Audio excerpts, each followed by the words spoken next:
Ba-ba-da-ba-da. All right, Phoenix Wright, Part 6, Episode 5, Day 1. Let me set everything up and then we'll get underway.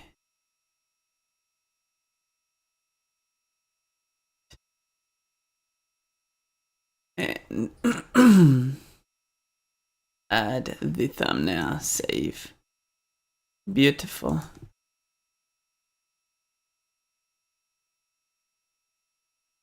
Okay.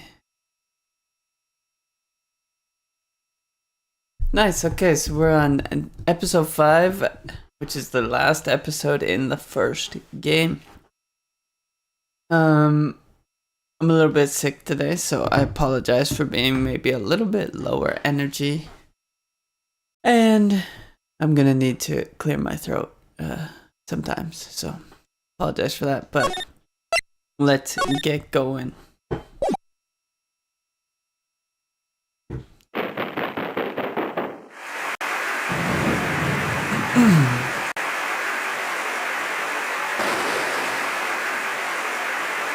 A rainy city. A crime.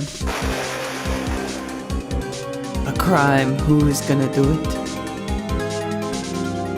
Oh? Wait. In 2 different buildings? What is happening? What was that? A woman?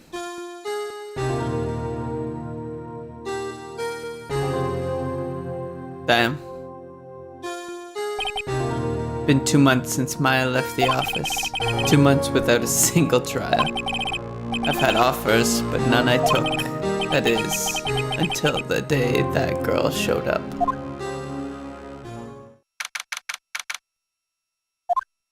Why would he not take any?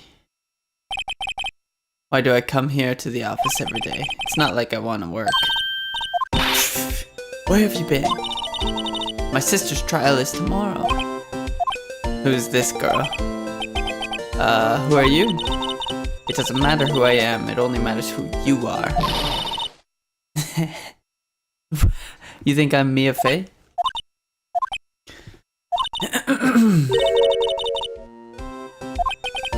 I'm sorry, but Ms. Mia Fey no longer works here.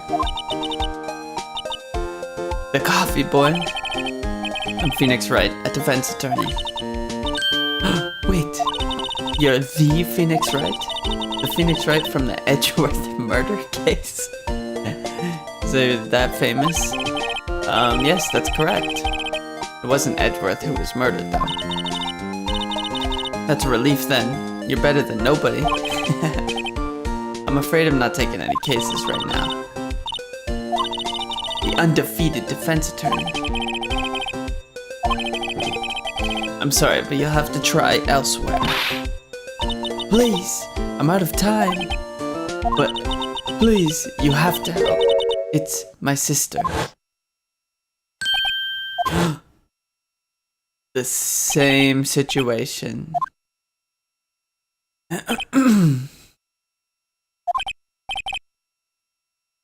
Okay, I'll hear you out.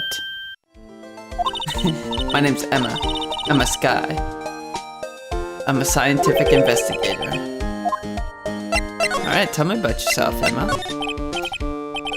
You're a scientific investigator. Yep, that's right. Is something wrong? No, it's just you seem kind of jumpy or just maybe young. Young? I'll be 16 years old this year. Oh, I see. Wait, only 16? Jeez. My work is becoming quite well known, at my age no less. So what exactly is your current position then? Well, legally speaking, I guess you'd call me an 11th grader. But I'm ready to do my job, at my age no less. Crazy. So you want to be a scientific investigator when you grow up then? Excuse me? I'm not a child, I'll have you know. Still, it's good to have a goal, albeit a very unusual one. I believe investigations should be done scientifically.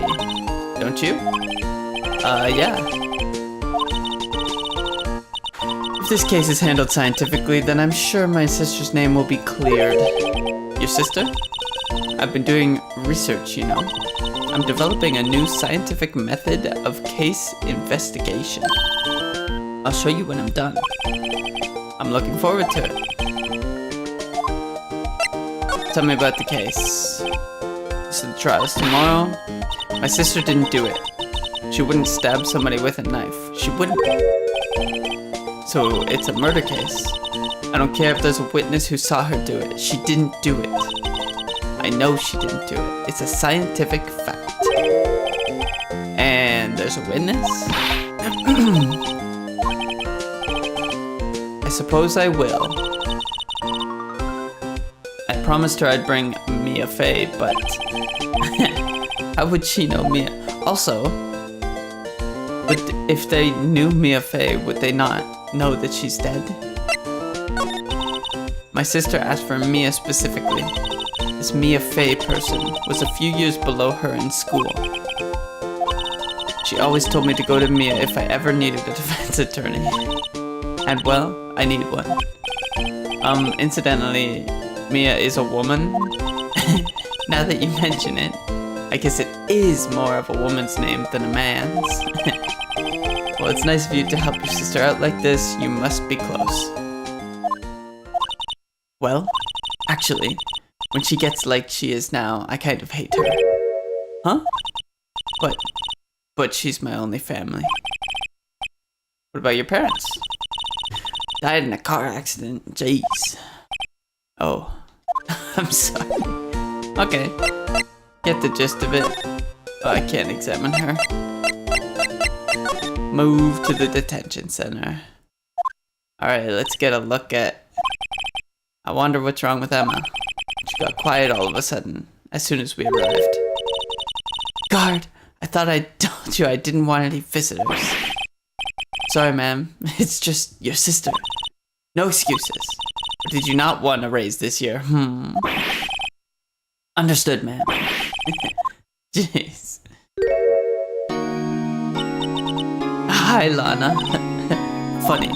I seem to remember specifically telling you not to come here. Perhaps my memory is failing? Look, I didn't want to come here either, okay? But your trial's tomorrow and you still don't have a defense attorney.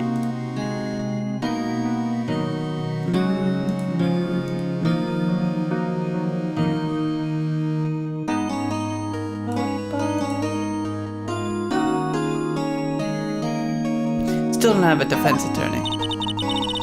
I'll be the one in court tomorrow. This has nothing to do with you, Emma. Oh, she flipped her hair. Isn't that right, Mr. Wright? Hey, how do you know me? Mia mentioned you. I've heard quite a bit. I'm sorry, what exactly is it that you do? My name is Lana Sky. I'm chief prosecutor for this district. You're a prosecutor? Okay. And? 2 sisters, one a lawyer. Could this be a coincidence? I mean, they're just like Mia and Maya. Crazy. Is something wrong, Mr. Wright? Pretty lady jump scare? Yep. Out of nowhere. Okay, tell me about yourself. That is correct. I'm responsible for overseeing every trial handled by prosecutors in this district. I make sure the prosecutors have what they need to do the job and manage every aspect. Those are my responsibilities in a nutshell. Yeah. Still, I'm a little surprised. I would think you'd recognize the district's chief prosecutor, Mr. Wright. Huh? In fact, it seems impossible you wouldn't. It's pretty impressive of Phoenix not to know any of the prosecutors in his hometown. Oh, this? I cut myself by accident when I stabbed him, that is. What? I'm not very good at being a criminal, I suppose. How am I supposed to defend this? I agree. Wait, she was in the class ahead of Maya, wasn't she? You were in school with Maya, correct? A few years above her. Emma told you that too, did she? Well, why not? I did drag him all the way here from his office. Although it seems he has very little in common with me. Yeah, because Maya loses cases and I win. It was in law school. I was in my 3rd year and she was auditing the class. Wait, she was different than the other students. Different? She was strong. She'd do anything to become a defense attorney. Anything. That was probably why she was attracted to me. Excuse me? Intellectually attracted. It could be the same thing. Physically and intellectually. Lana was top of her class in school. I was the best there was. Oh? I'm doing pretty good in school too, by the way. Yeah. Good job, Emma. Tell me about the case. Something you should know from the start. The suspect in this case has confessed to the crime. Wait, but the suspect is me. I did it. Well, Mr. Wright? Well, why don't you begin by telling me exactly what happened? The crime took place yesterday, February 21st at 5:15. Quite specific. It was in the witness's deposition. A witness clearly saw me committing the crime. My, that was a bit of bad luck then, wasn't it? The crime took place in the underground parking lot at the prosecutor's office. Well, shit. The body was found in the trunk of my subordinate's car. Well, this doesn't look good. I was arrested on the spot, caught red-handed as it were. Yeah, that's just amazing. Who's the victim? An investigator with the police department. And not Gumshoe. I suppose the correct term is detective. If it's Gumshoe, I'm gonna riot. A detective? Death was due to the loss of blood. He was stabbed once in the stomach. By you? Death wasn't immediate, but the wound was fatal. I see. Allow me to repeat myself, Mr. Wright. The victim was a detective. You know what that means, don't you? What does it mean? Well, it means... the police department will consider it a matter of pride to have me found guilty. They will use any means at their disposal to do so. Well, Mr. Wright, excuse me? As you can plainly see, I am admitting my guilt. I think it's safe to say, there's no way you can take this case, none. But Lana, what does she want me to do? Why? Why are you doing this to me? You never think of anyone but yourself. I know you didn't do it, Lana. I know. So, how can you say that you did? If I lose you, I'll be all alone. I hate you, Lana. Okay. It should be the opposite. I love you. Mr. Wright? Yes? Before, when she was showing me this, I thought that she just had her hair, like, in front of her face instead of turned around. I believe our discussion here is ended. The rest, I leave to you.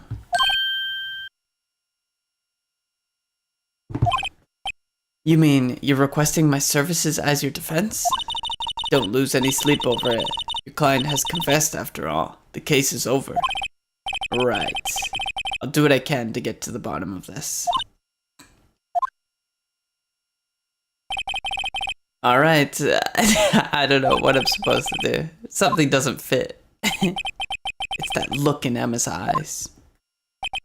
There's something else going on here, and I'm going to find out what. I'm sorry, Mr. Wright. Huh? About what? My sister. She's not always like that, you know. I just never expected to be defending another prosecutor again. True, that seems pretty crazy. She changed a lot. She used to be so gentle, always smiling. Everyone liked her. I see. Sorry, but I'm having trouble imagining that. What happened to her? I don't know for certain myself. I think maybe well, maybe not. Sounds like there's something there that defies a simple scientific explanation. Okay. Alright, Phoenix. Let's go check out this underground parking at the prosecutor's office, shall we? Okay. Sure. Yeah, let's go check it out. So this is the lot where it all happened. Looks like they're still investigating. Funny that my first visit to the prosecutor's office should be like this. Hey everyone, keep up the good work. Hey, what are you thinking? Well, they're going to be my co-workers 3 years from now, after all. True. No harm in saying hello. Actually, there is. You know attorneys aren't supposed to examine crime scenes? I'm trying not to stand out too much here, see? Hey there. You expecting to go unnoticed, dear partner? Partner? Oh, who's this now? What do we have here? Looks like a bambino got loose from the ranch and it's up to no good. Folks gotta learn to keep them doggies tied down, partner. Mr. Marshall. Oh, he's shaving with the knife. Looky here, Bambina, I know how you feel. But this is my gang's gold strike, see? Strike? This is our claim, our territory, with a mother load of evidence. You're fixing to mess with what's ours. You'll regret it, partner. Gotta channel my inner Matthew McConaughey. Know what dreams the cacti out in the desert dream? You want to? I don't know what he's talking about. You head along now. You head along home now. Happy trails, Bambina.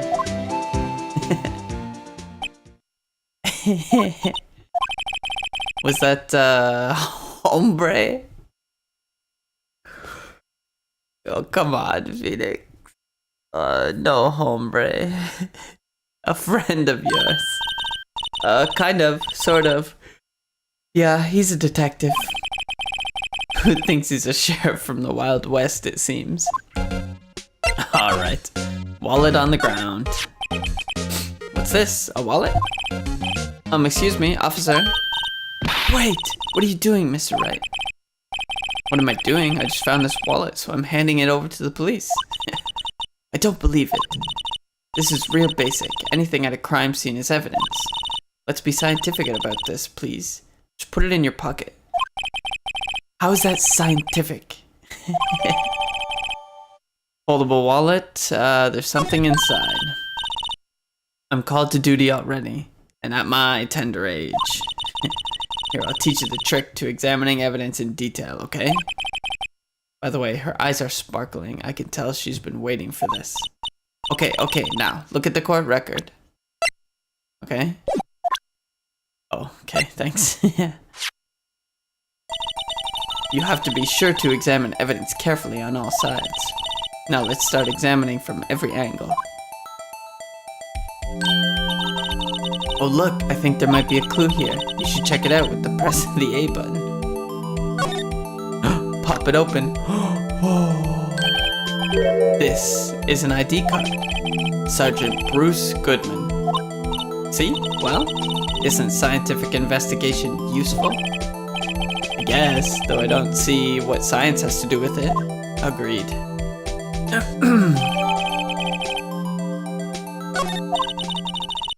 Let's be sure to examine every piece of evidence we find. This girl is way more annoying than Maya.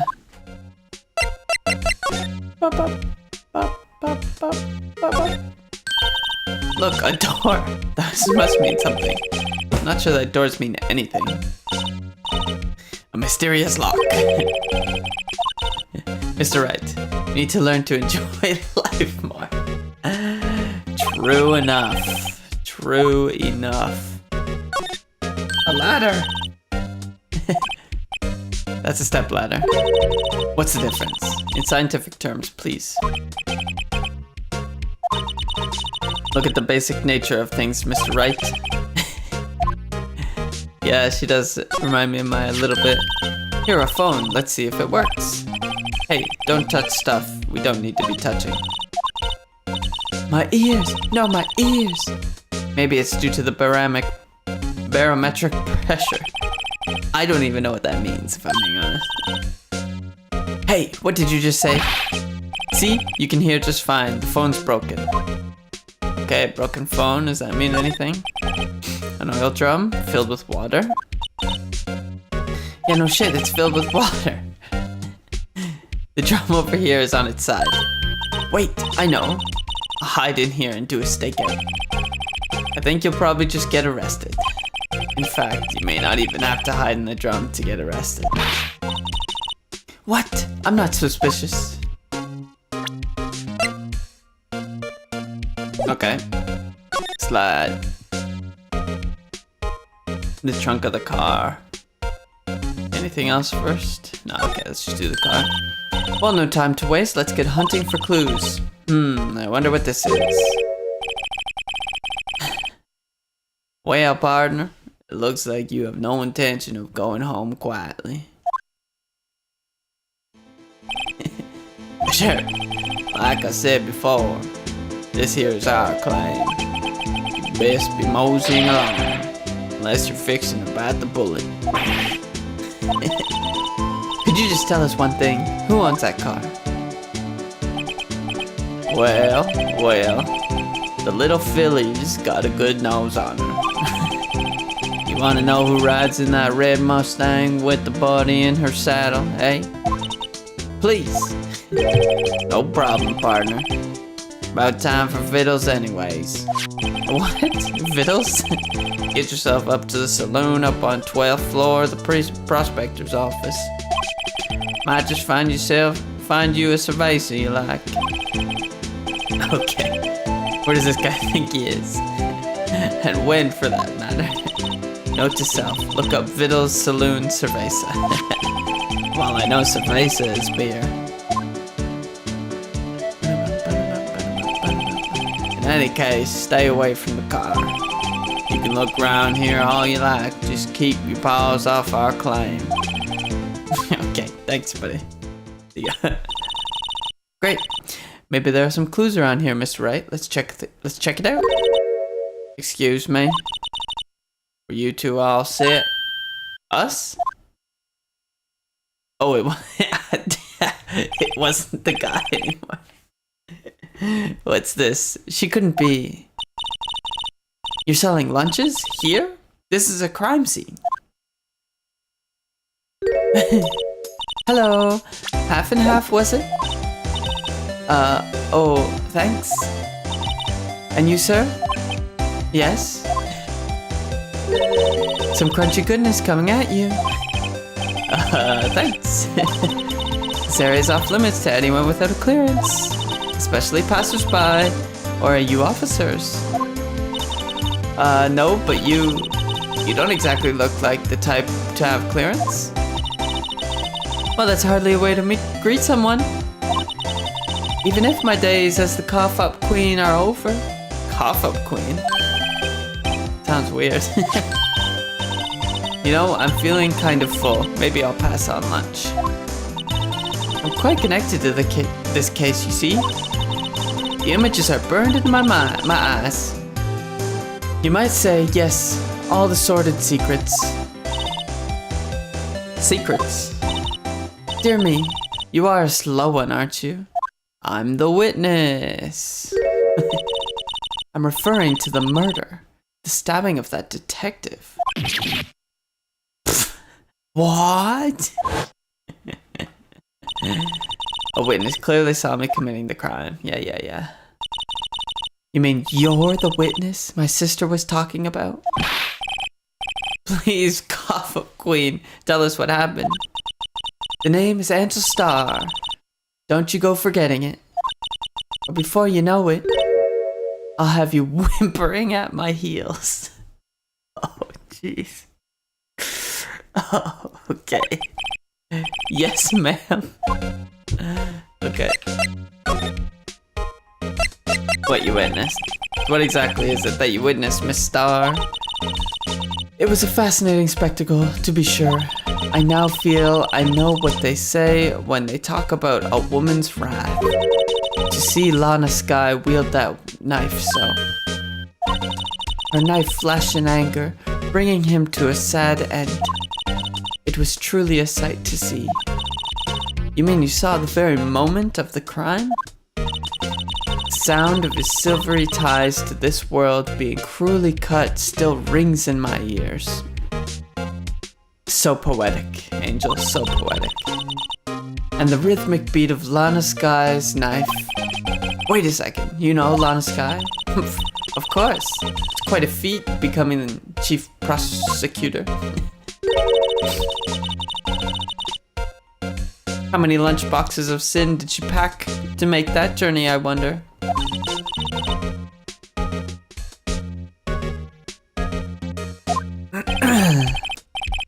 Now, why would this pretty lunch lady know the chief prosecutor's name? Well, aren't you supposed to know your chief prosecutor's name? Could we ask you a bit about yourself, Miss Star? I come here every day to sell lunches. I import only the freshest and best from the Far East. For some reason, the boxed lunches are a hit here. Why not make the lunches here rather than import them? Did you say something? Okay. Only true connoisseurs can understand. The kind you can only tell someone who has tried General Tso's trilobite lunch set. Okay. Never mind. You win. I don't even want to appreciate part of a trilobite's flavor. Anyway, I come here every day to sell lunches. My boyfriend works in the security room here at the prosecutor's office. See the security room over there? The glass-walled booth? I sell my lunches, and since I'm here anyway, I drop in to see him. Okay. It is. Money is more important. So to scientifically analyze the data available so far, you, Miss Star, are a lunch vendor with an ulterior motive for coming here. Okay. Thanks for just repeating what she said. Somehow I knew. Yesterday was a day of destiny. I knew something was going to happen. Just like I know that the daily special on Friday every week is salmon. Okay. Destiny? Was yesterday special for some reason? You're a defense attorney, right? You should know then. You should know the foul misdeeds of the evil ones who haunt this den of inequity. This lady's quoting a play every other line. Prosecutors, they have no qualms at all about blackening the name of innocence. And yesterday they paid homage to the most evil one of all. They gave an award for King of Prosecutors. What a farce. So she's saying there was some sort of prosecutors convention yesterday. I was almost compelled to lace their lunches with something foul. Do you have personal grievances against prosecutors or something? Or is there some kind of scientific evidence of this, evil? Young miss, mock me at your own risk. You'll soon find out why they call me the cough-up queen. I don't know. what this nickname is gonna result.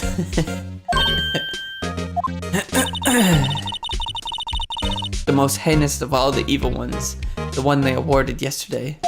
It was in his car that they found the body. Could it be Mr. Von Karma? Proof that he devours the evilest lunches of all. Really? One thing's clear, this lunch lady has a thing against prosecutors. Did you have a bad experience with the prosecutor, Miss Starr? I sense some hostility. Hostility? Ha! Perhaps. Prosecutors are all alike, and the bigger they get, the worse they smell. Kind of like 10-day-old clams in the chowder. I wonder if Miss Starr was involved in some sort of legal trouble in the past. You think? That'd be a sure cause of food poisoning, scientifically speaking, of course. Double A Drew, how's it going? I mean, now you're talking cough up queen. Okay. Can I slide anymore? I want to slide. Maybe I present this. About this card. Lunchtime vendors only accept cash, no cards. Especially not a card belonging to someone else. No, this isn't a credit card, it's an ID card. It belonged to a detective. And you're showing this to me, the lunch lady. Why? That's like showing a fine honeyed ham to a detective. Okay. Because you are always being mocked, Phoenix. That is just a fact. Oh, the samurai. This is the kind of room that just screams, I can do the job. It's very cluttered. Quite a change from your office, really.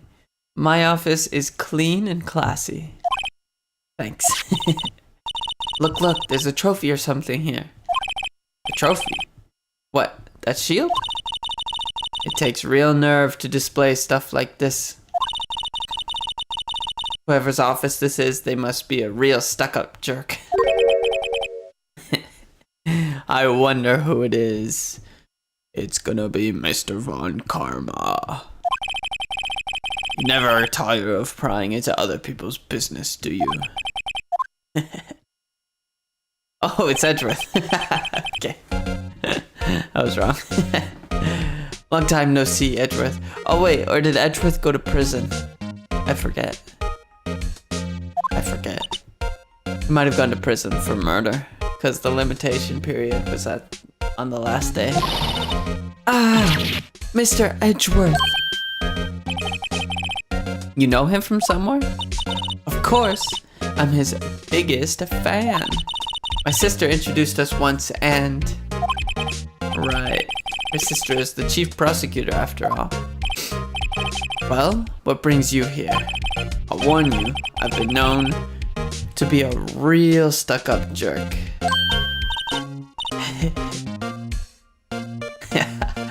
Thank you, Kosuzu. Appreciate it. I will be a lawyer. That'll be it, and that'll be good enough. It was just Mr. Wright here. Hey, don't blame me. We're just here to investigate a murder case. Murder? Oh, come on. You have to know about it.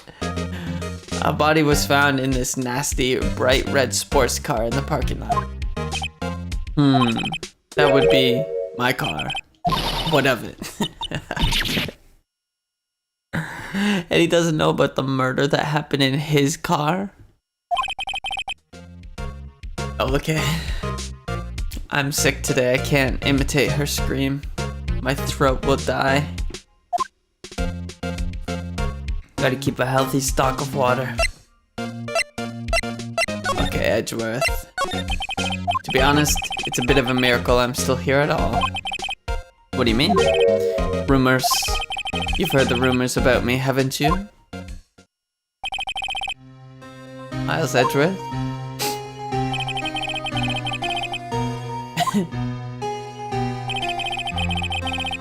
Forging evidence, arranging false testimonies, illegal searches, you name it. The murder. However, there are some who say I'm the one responsible for the current incident. What? That's crazy. Some people need very little excuse to think ill of others. It's a fact of life, impossible to stop. But some of them even go so far as to present me with toys like this. They think it's funny. The bronze shield? Tell me about the case. So the body was found in your car? Go ahead, say it right. You think I did it, don't you? After you went through all that trouble to help me last year, no less. We barely know anything, man. Yeah. Although you seem pretty guilty, I didn't even press and you're just telling me that you didn't. You're getting pressed over nothing. We don't think you did it. I mean, it was my sister who stabbed him. Come on, Emma. Come on. She didn't do that. I mean, wait. So you're the chief prosecutor's little sister then? Yes, sir. Emma Sky. It's nice to meet you again. Ah, now I remember. You've really grown. Okay. Settle down there, edgy boy. I'll admit, it was a surprise for me too. To think that my own car would become the scene of a murder. More surprising still, I'm being forced to prove my superior's guilt. I can understand. Wait, what did you say? Lana Sky is the chief prosecutor, the top prosecutor in the district. She can't prosecute herself. Obviously. So I'll be the prosecutor at the trial tomorrow. Mr. Edgeworth. Tell me about her. Chief Prosecutor Sky? Yes, we worked together on a case 2 years ago. It was my first big case. That's right, I remember. 2 years ago, I wasn't even a lawyer yet. Since then, I always felt that she was looking out for me. It appears I was mistaken. Mistaken? Why?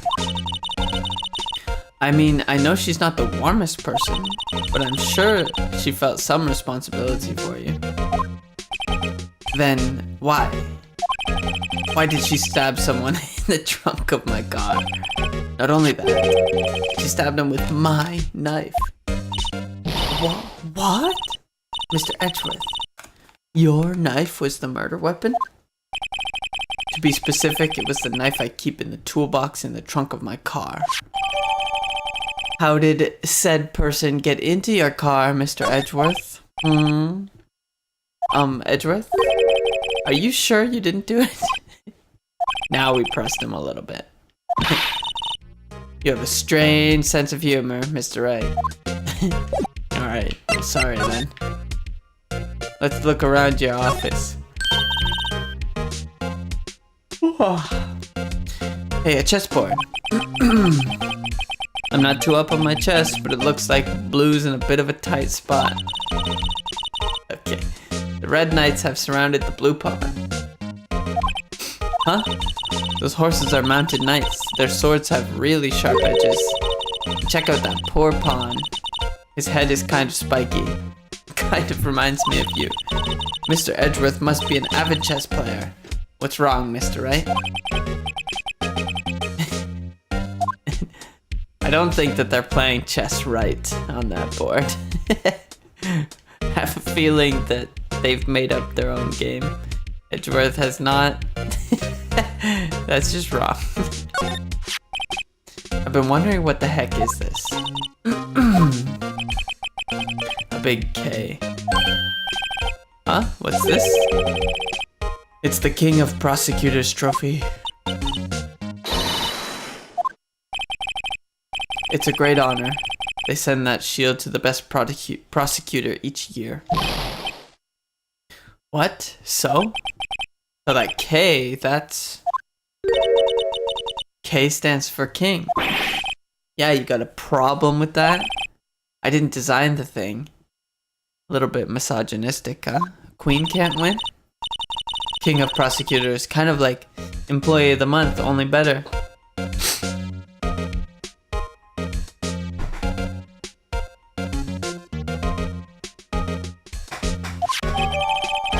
King of prosecutors trophy added to the court record. But I can look at it again. So that's the King of Prosecutors shield, huh? Well done, Edgeworth. You must be proud to be the King of Prosecutors. Congratulations, King of Prosecutors. Why is he... Why is the tip of the shield broken? Wow, this jacket is even lacier than his usual ones. That must be his lucky trial jacket. Lucky jacket, right. I've never seen him wear it. I'm sure there's a story behind why it's in a frame. Oh, it's so naughty. The samurai. What an amazing bouquet, just right for Mr. Edgeworth. No kidding. Hey, there's a card on it. Back from the dead, Wendy. Who is Wendy? And beside it, a giant steel samurai. Wow, I want one. Huh? There's something written on the bottom of his foot. Between a rock and a hard place. Wendy. Is she Mr. Edgeworth's fiancée? Perhaps? Oh. That's Wendy. They could be married, you never know. A nice view. What a view! It must be nice to have an office on the 12th floor. I guess you would feel important. Incidentally, were you to jump out this window? The time until impact with the ground would be... Got it. Approximately 3.23 seconds. Okay. Sure. Whatever you say. Ooh, cute. What a pretty tea set. I go more for the instant tea bags myself. Amazing, the drawer below is filled with packets of tea leaves. They're all sorted by place of origin and flavor. Look at this royal blend. What an exquisitely splendid concoction. Jeez. Okay, that's his desk. Quite tidy, is it? What a nice desk. Easy to use and easy on the eyes. It's polished so well I can see my own reflection. Gumshoe. Why did I just picture Detective Gumshoe? Maybe I'll take that name plaque as a souvenir. Don't. He'll sue you. Okay, I think we have... is this a stepladder? Whoa!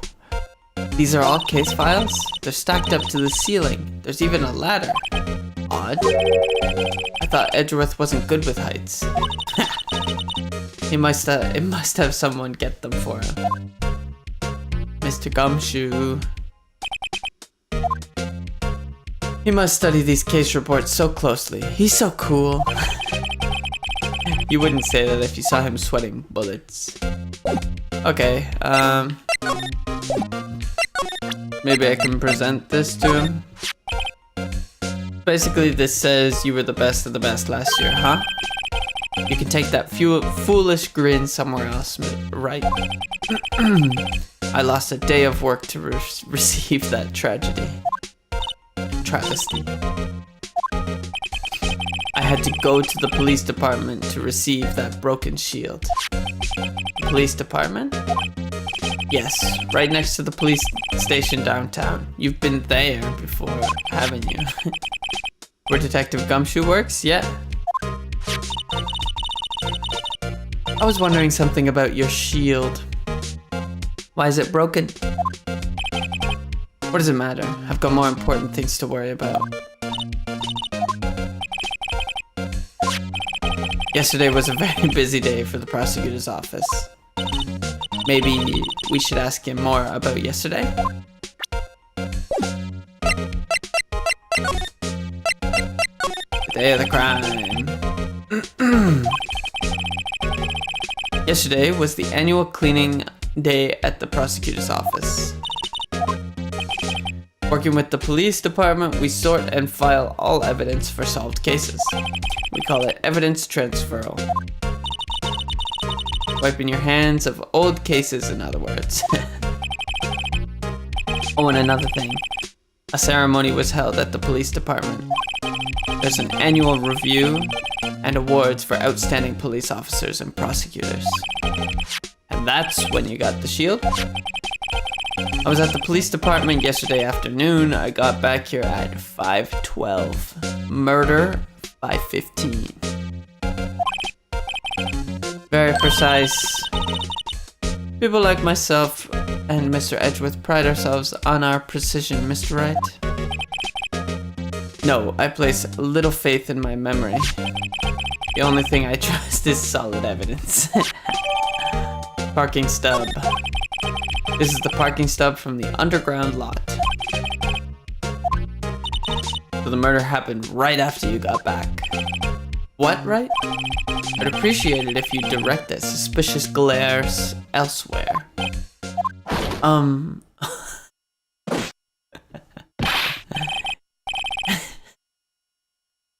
Excuse me, but is Mr. Edgeworth, anywhere on the premises? I feel like he has a lisp.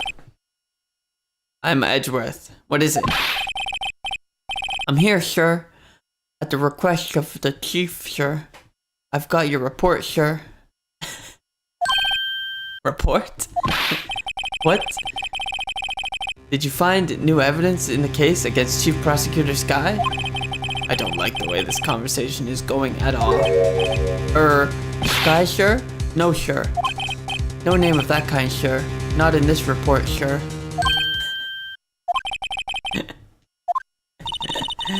Mr. Edgeworth's lid isn't on very tight, is it? I made a clear request of the police department, did I not? I need to focus on the trial tomorrow, so don't bring me anything unrelated. Sure, but sir, I'm just following orders, sir. Jay told me to bring you this, sir. To assure you, sir. Give me your name. Yes, sir. Meekins, sir. Officer Meekins. Right, Officer Meekins. Take your report and leave. And good luck with that raise next month. What is with... But sure, I didn't notice. I didn't know. Hey Ace Artemis, how's it going? What is with the prosecutors deciding police's salaries? I didn't... Like... That's not a thing here. It's all government based. I feel like it would be... Like the chief of police would decide that shit. Not the prosecutors. Two totally separate things. But they all seem to be threatening salaries. Right. Yes, sir? As you can see, I'm busy. You may leave now. Let's do what he says, Mr. Wright. The victim was a detective from the same department as that patrolman just now. Go down to the police department. You can ask more there. Thanks. Peace. I have nothing to say to you.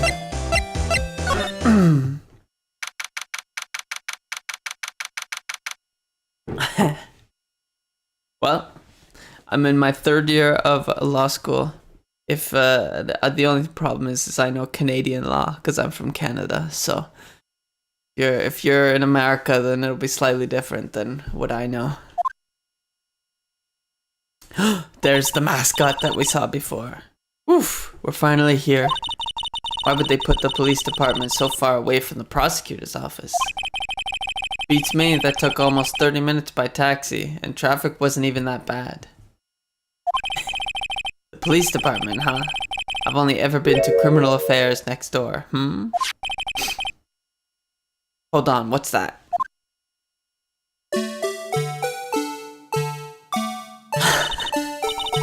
disturbing. Why does it undulate like that? Oh wait, I know.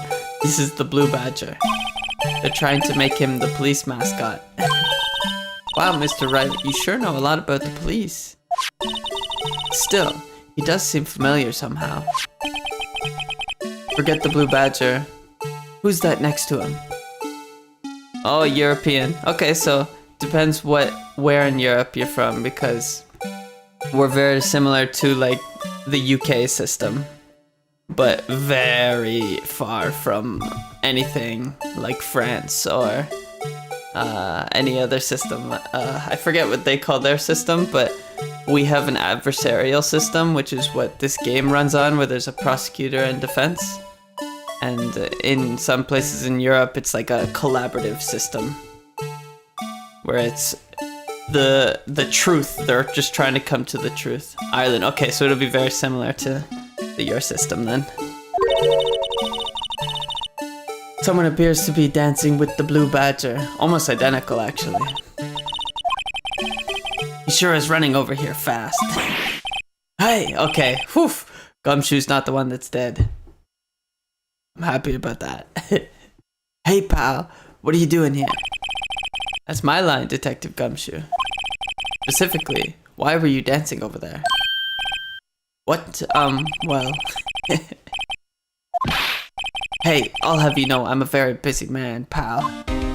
Yeah, I know you are. Let's talk to him first. I'll give you one word of advice, pal. You better not agree to defend the suspect in this case. Why not? Huh? Well, it's just that the chief prosecutor has confessed to the crime. Oh, when has that happened before? She says she summoned the detective to the prosecutor's office and she killed him. But what if she's not telling the truth? Yes, well, no. Come on, pal. There's plenty of evidence against her. But what if the evidence was faked? Hey, pal. Can I speak to you for a second? Huh? Me? Why is this little girl so peeved at me? She's a relative of the suspect. She's Lana Sky's sister. Yeah, this game so far I find very little baked into reality. But they have to do that. Whoa! The chief prosecutor's little sister.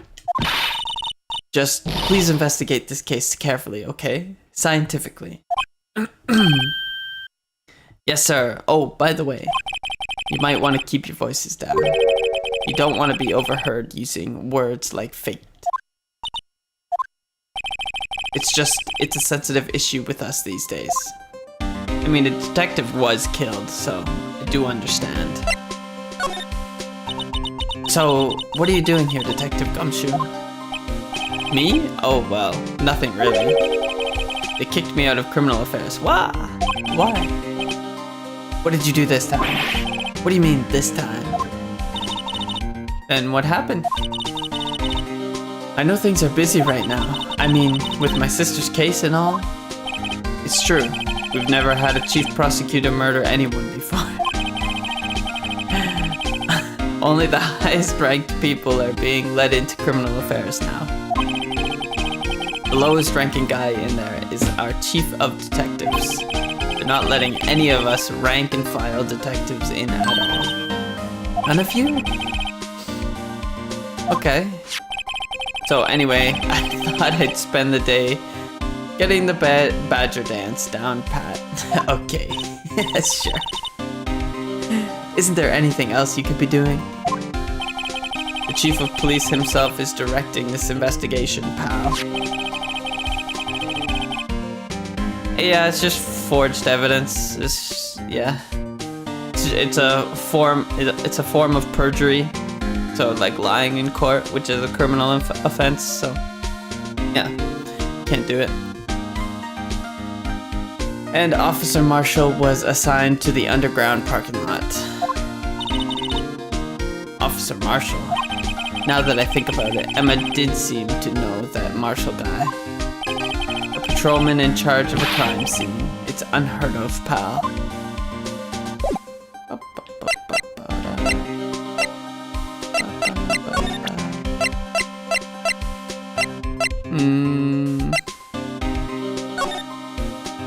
Who's this guy? Oh, I wanted to present it. Detective Gumshoe, what can you tell me about this? Hey pal, this is a detective's ID card. You can't just keep that. You have to turn it into the police. It's people like you that get me into so much trouble all the time. Meaning Detective Gumshoe must drop his card a lot. Let's see. Bruce Goodman. Goodman. Sounds familiar. Nah, my mistake. What? Yeah, what? Whoa, now I remember. Bruce Goodman. He's the... Okay. Alright. Can you tell us more, Detective Gumshoe? Oh, no? Okay. Tell me about him. Now that you know so much. So, this ID card belonged to the victim. He was a detective like myself. See, normally, defense attorneys don't have to do any investigation because whatever the police find, they automatically have to turn everything over to the defense. So the defense can just chill out and the Crown or the police has to do all of the investigating, and then they send it all over to the defense so that they can formulate their defense. It's part of Canada's Section 8 right to a fair trial.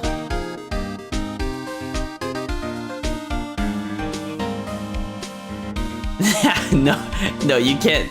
The defense can't just pick it up. It all gets sent over by the Crown, and then most of it would be just testimony, like just people telling the story. But yeah, everything that the police pick up, they send all the information to the defense. Detective Bruce Goodman. Don't you think it's strange? I mean, why would the victim's ID card be lying on the ground where we found it? Well, Detective Goodman should have been at the police department yesterday. There was an evidence transfer for a case he handled 2 years ago. Evidence transfer? Mr. Edgeworth mentioned that too. But Detective Goodman was killed at the prosecutor's office. Well, that's the thing. It's hard to say this, but word is that Chief Prosecutor Sky called him out there to the parking lot, and Lana's confession as much. Alright, well, let's see.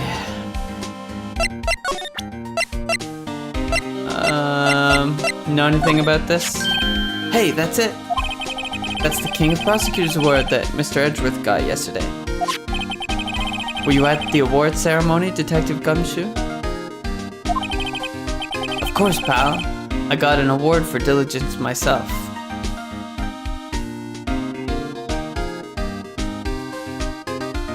Right. Yeah. You can't give unseen evidence.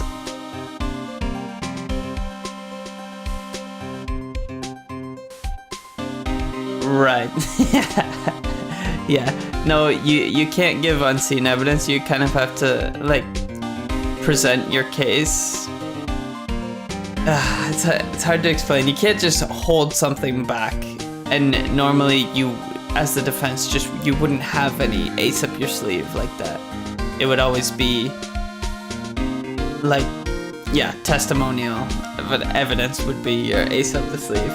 Most things that go to trial would be like legal arguments about people's charter rights and such, but nothing like factual evidence would really go to trial.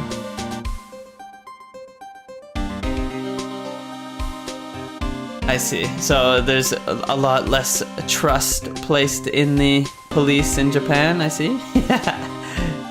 I mean, there's not so much trust in the police in Canada. There's just a lot of powers baked into the Charter of Rights and Freedoms that restrict the police so that they have to do their job perfectly, or else you can strike evidence. Murder cases are common. It's just a matter of... Yeah, so the standard of proof is the Crown needs to prove it beyond a reasonable doubt.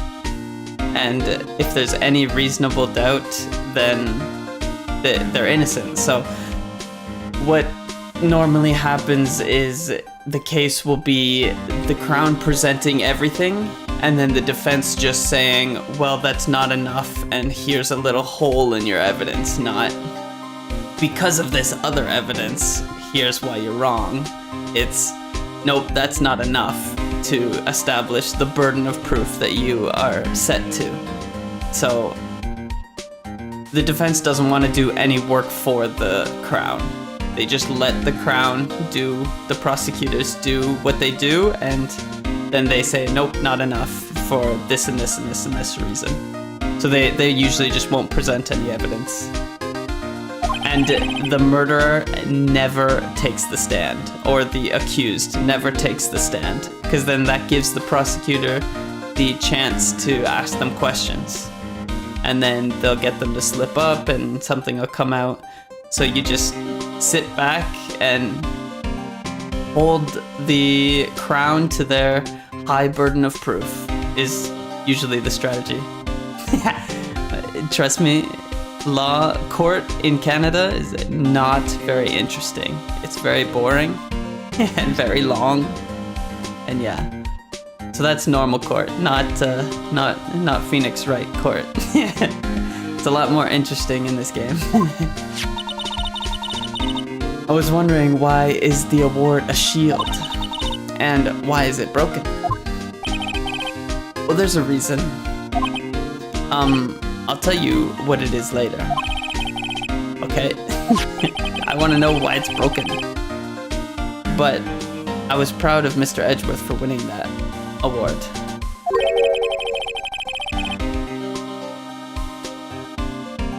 Yeah, gotta go around pointing, clicking, yeah.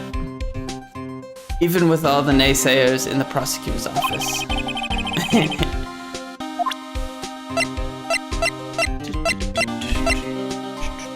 Okay,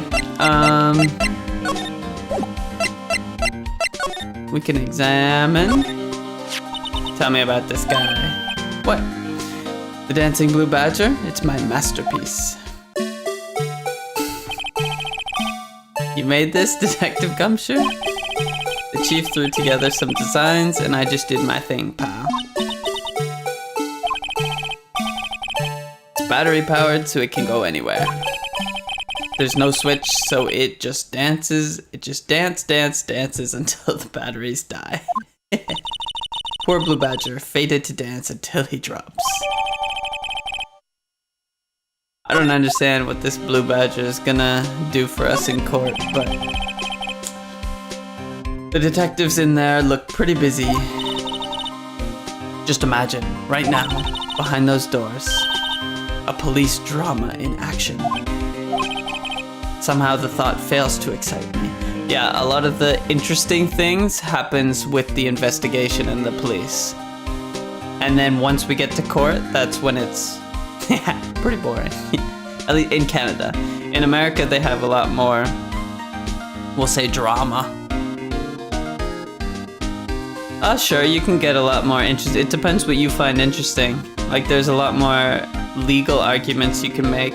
I would say the most nuanced arguments happen in like sexual assaults and what like mistaken belief for consent would be and stuff like that. But there's never any like factual disputes. It'll always just be legal argument. So it depends what you find interesting. I find it all very interesting. But I'm also going to school for it and have learned a lot of it. A normal person probably wouldn't find a day in court very interesting, unless they have an emotional attachment. The banner here is announcing the crime-fighting campaign. Nice slogan. I wonder if they'll be selling fingerprinting sets. What? I don't think it's that kind of campaign. What family wouldn't want a set at home? It's good for finding out who snuck into the cookie jar. I think most families can figure that out without extra help. Anime makes it so exciting. What do these guys got to say? Must be a detective. And then I said, hey, you do that, your soup will get cold, buddy. That's hilarious, sir. I laughed so hard I cried. I guess he wasn't saluting, he was wiping tears from his eyes. Okay, thanks. Mr. Wright, do you know why patrol cars are painted black and white? No idea why. Well, I think they're designed after a panda. A panda? Not that I have scientific proof, it's just a theory. Do you mind me asking how you came up with that theory? It was when I was on a school trip, I saw a patrol car and it came to me. We had just been at the zoo. What about zebras? Or did they not have that at your zoo? Okay, that was unnecessary. Karma was awesome. It was so funny. Yeah. Karma hadn't had an innocent case, hadn't lost a case in 30 years. That would just be evidence of a corrupt system, because there's no chance that that happens. There's definitely better prosecutors than others that have higher win rates. But for it to be 0%, something's up there, something's wrong. The usual wanted posters are hanging up on the bulletin board here. Do you know this face? If you do, dial 911. Never seen anyone who looked like these people in these posters. They hardly even look human. Okay, alright, I think we've been here enough. I think I want to talk to... Let's see if Lana will talk to us again. Oh, no, okay. Nothing new to talk about. Let's present this to her. You, yes? You said you wanted some hot tea, right? Okay.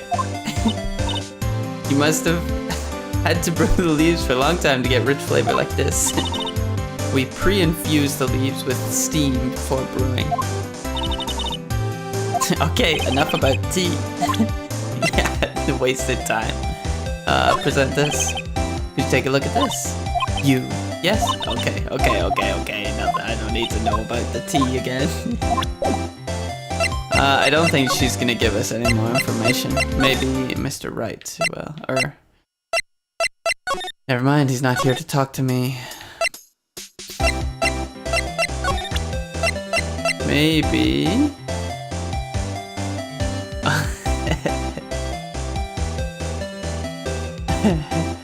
Not a corrupt system.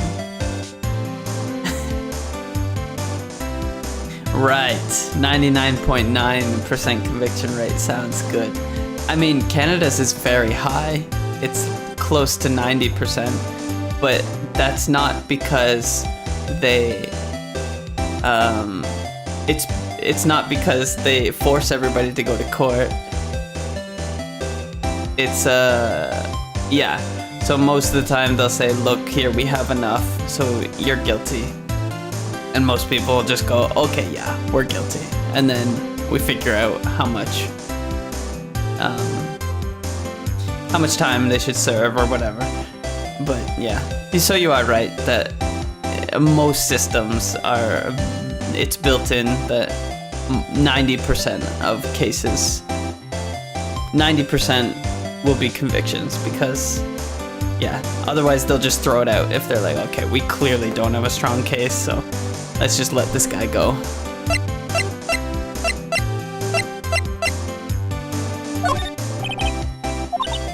Okay. This girl's got nothing to tell us. Move to...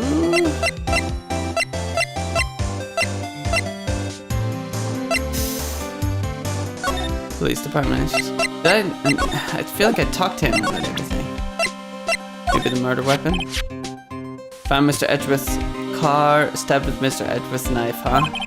What would drive Chief Prosecutor Sky to do such a thing? Wait, I mean, sure, of course someone else really did it. Someone who must have a grudge against Mr. Edgeworth. Poor Mr. Edgeworth, what could have happened? Mr. Edgeworth is always getting framed for crimes. Oh, shit. Oh, did I not look at every piece? Must be the victim's blood, right?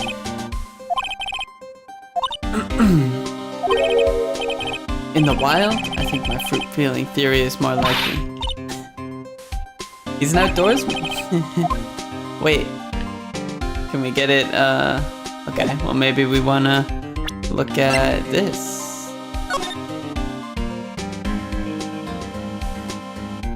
What's on the bottom here? The winners? Hey, check it out. There's a metal plate here. It looks like the names of all the previous recipients are engraved on it. Wow, one guy's listed a bunch of times. I wonder, is it Mr. Von Karma?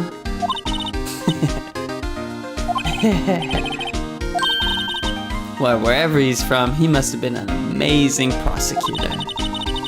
I'd like to meet this Mr. Von Karma sometime. Okay, we'll see him in prison. Okay, let's look at this guy. Anything on the back? No. This is dated the day of the crime. The murder took place 3 minutes after Edgeworth parked his car. If only he was held up at a couple of extra red lights, he wouldn't have been caught up in this whole affair. Perhaps. Just goes to show you never know what'll happen when you run a yellow light. Okay.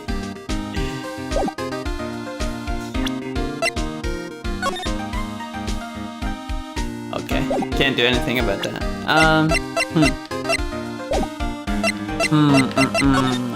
Oh, what? He's in a tough spot again. Again? Yeah, we just did the case. Well, it all started with the murder of that defense attorney, Hammond.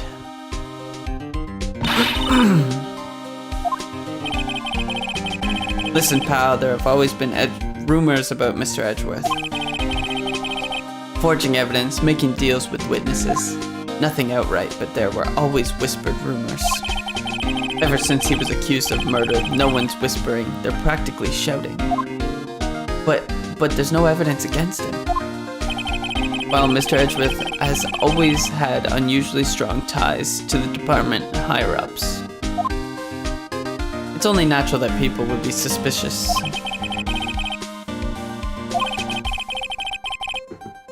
Anyway, this latest case has started a new rumor. People say that the only reason he took this case is because he's aiming for the chief prosecutor position himself. What? A prosecutor aiming for a chief prosecutor spot? Crazy. But I know the truth, pal. Nobody wants to be the one who has to prosecute the chief prosecutor. Mr. Edgeworth is biting the bullet on this one. He's doing this for all of us. And that's all I know about that. Oh.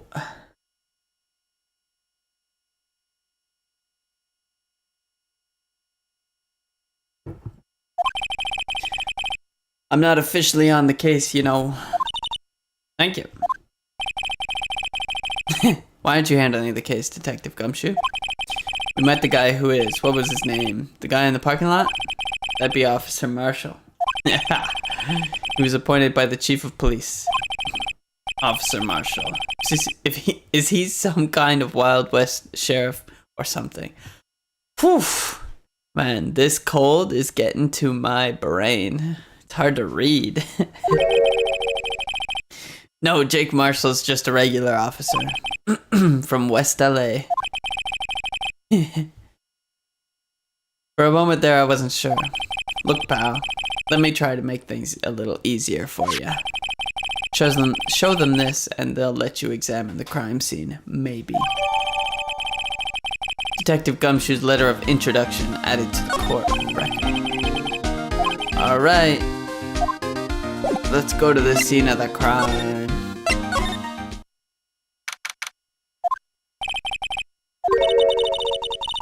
I have to be getting back to the shop. Sorry, looks like I'll be stuck in this pit till the sun sleeps. I'll see you in my dreams tonight then, baby. Is it security guard? Oh, still here? Hello. Why the surprised looks? Didn't I mention? You're in history class right now. It's 3 p.m. Oh, are you not, probably from a different time zone. Well, oh, this seems like a productive history class. Why the surprised looks? Didn't I mention? I've got a boyfriend in criminal affairs too.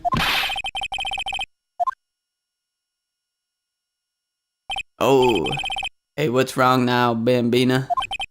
You're looking like a doggy that's lost his herd. This guy's been shaving his beard with a knife every time we talk to him. There's something I want to ask you. Scene of the crime, a cold grave for men who've lost their dreams. And me, I'll watch over them as they sleep, dreaming of the desert's harsh judgment. He's asleep. Well, should we show this hopeless case something to catch his interest? There's something I wanted to ask you. Scene of the crime, a cold grave for men who've lost their dreams. And me, I watch over them as they sleep. I feel like I've just heard this. Okay. Wait, we gotta present the thing. I'm sure you'll get the essay done. Would you mind reading this for me? What's this? I warn you, fan letters to me go right into the spittoon. It's a letter of introduction from Detective Gumshoe. May we investigate? Gumshoe? Ah, that old cow dog. He holding a birthday party or something? Look where it say letter of introduction. It says letter. It says invitation. Ah, I think he just miswrote it. No worries. This proves it's from Detective Gumshoe better than a blood test. Guess I better let you in then. Okay. Which reminds me. Hey, wait a sec. Isn't a crime scene supposed to be handled by a detective for hire? Well, folks, the clues are calling. Welcome to our gold strike. Be like the settlers, strike out for the lands unknown. Manifest destiny. Let's have a hootenanny. This guy's drinking on the job? Jeez. Note to self. Police investigations are like settling land. Well, Miss Wright, what do you say? Okay. Well, let me move to the crime scene then. Can I not? Okay, thanks. This rope, is it? Yep, they laid it in the outline of the victim's body. So wait, the victim must have died when the killer closed the trunk on it. You've got to be the only person I know that would come to that conclusion.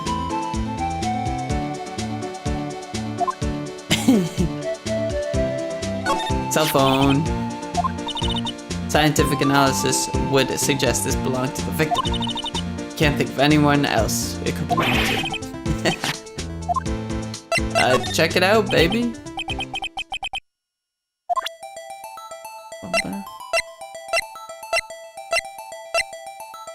Hey, this is the cross-examination music.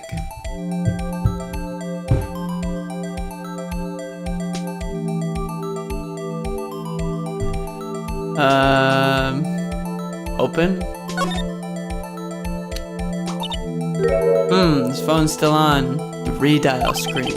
Redial? Mr. Wright? Most phones keep a record of all the calls you've made and received. You just press the blue button to display the last number you called. Convenient, isn't it? I'm surprised you didn't know about it. Sorry to disappoint you, but even I know about things like redial. This game is outdating itself a little bit. Made in 2001 or something like that. It's just, you never know with people from your generation. Alright, let me press this blue button then. Note to self, a defense attorney doesn't think first, he just pushes the button. Oh! Hey, that song, I know that. Hey, what's going on over there? Ah! Oh, sorry. I see you, partner. You pressed redial on that there phone, didn't you? Well, yeah. Whose phone is this anyway? It was on the ground over there. Whose is it? That belongs to Chief Prospector Sky. What? It's my sister's? She apparently dropped it when she was taken into custody right after the crime. Look, the last call was made right when the murder occurred. Looks like she was fixing to call someone. Except she only spoke for a few seconds according to this. Who'd she call? No idea. Sorry, partner. Now I got a question for you, partner. I heard a phone ring just now.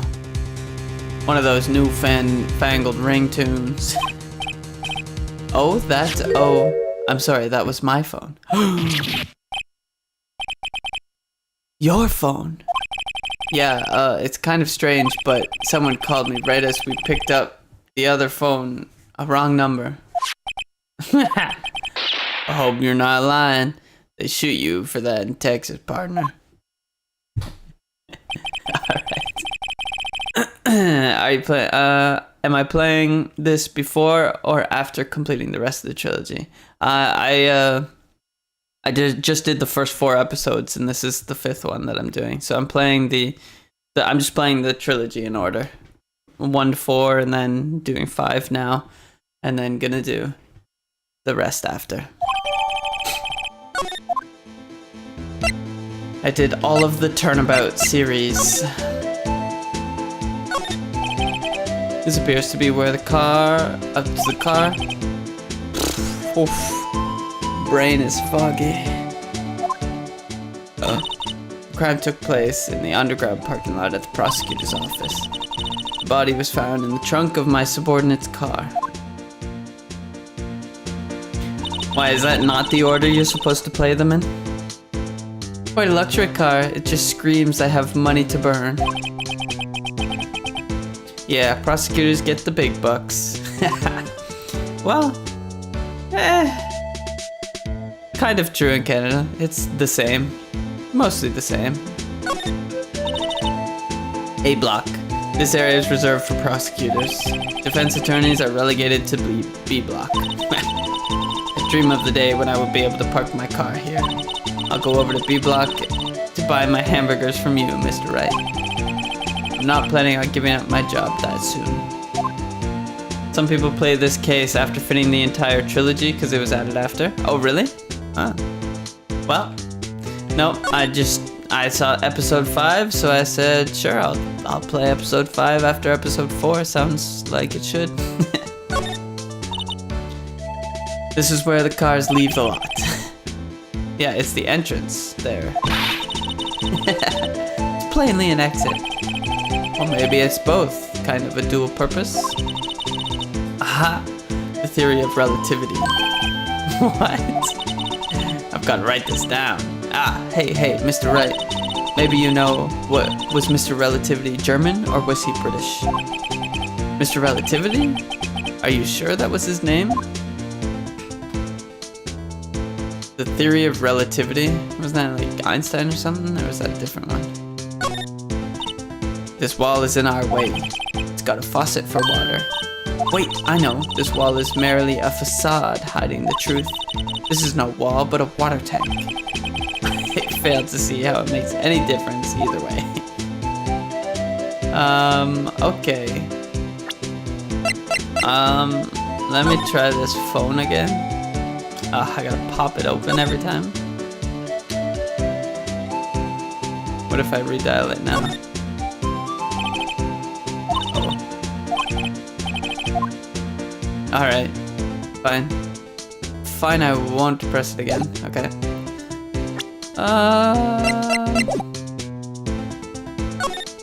Nothing else to look at? Okay, I guess. I can see the Lunchland car over there, far in the distance. I like the cute design on its door. Doesn't that strike you a little creepy? Just don't think too deeply about it and you'll be fine. Alright. Okay, let's see. What can we do? Still no talking to Lana. Oh, hello. Good men always die young. Remember that, partner. Could you be a little more specific? Bruce Goodman. He was a detective, right? Well, well, aren't you a feisty doggy there now? Detective Goodman was stabbed here at 5:15. Smiling Madonna told me the tale. One stab to the chest, a fine piece of work. This here's the autopsy report. Thank you. Finally, some actual evidence. Super long? Oof. Well, the last one was pretty long. Well, I've enjoyed every single one so far, so. Was my sister involved with the victim in any way? Funny you should mention that, Bambina. Chief Prospector Sky and Detective Goodman had nothing in common at all. Nothing in common? They apparently worked together on a case a few years back. But there's no motive. Goodman wasn't a particularly gifted detective. That's one reason why he didn't do much work with the Chief Prospector. But my sister called the victim here on the day of the murder, right? Here, to this parking lot? So it seems. Like calling an unarmed man to a shootout at high noon. Okay. This guy needs to chill out a little bit. I don't mean any offense, but Officer Marshall, you're a patrolman, right? Not a detective? You calling me out? They shoot you for that in Texas. Huh? I was one of them fancy shoe detectives till 2 years ago, to tell you the truth. Oh, really? But you're a patrolman now, so how can you be in charge of a crime scene? Nothing gets by you, does it, Bambina? So why are you in charge? No reason. We're just short on hands right now. I'm keeping an eye out in the meantime. That's odd though, they kicked the police out. Yeah, exactly. He's nothing but a sad old cow dog that can't find his tail. Hey, you leave gumshoe out of it. Maybe it's because he runs with that Edgeworth, eh? Edgeworth? That cow dog's been kicked out of this cattle run by order of the chief of police. Just he don't realize it yet. Gotta save his job. Oof, 9 hours? That'll take me like 13, because I always stop and chat and talk about the law. And sometimes I get lost. So there's no connection between Detective Goodman and my sister. That's correct, but there's a gold mine of evidence against her. And the prospector tomorrow is none other than Edgeworth himself. I'm afraid your sister's fate is decided, Bambina. Many condolences. Officer Marshall. Yeah, Bambina? How can you say that? You and my sister, you were... Did they date? I apologize, Bambina. Something must have gotten to me. Maybe it's that dry wind that's a-blowing through the prospector's office. Okay.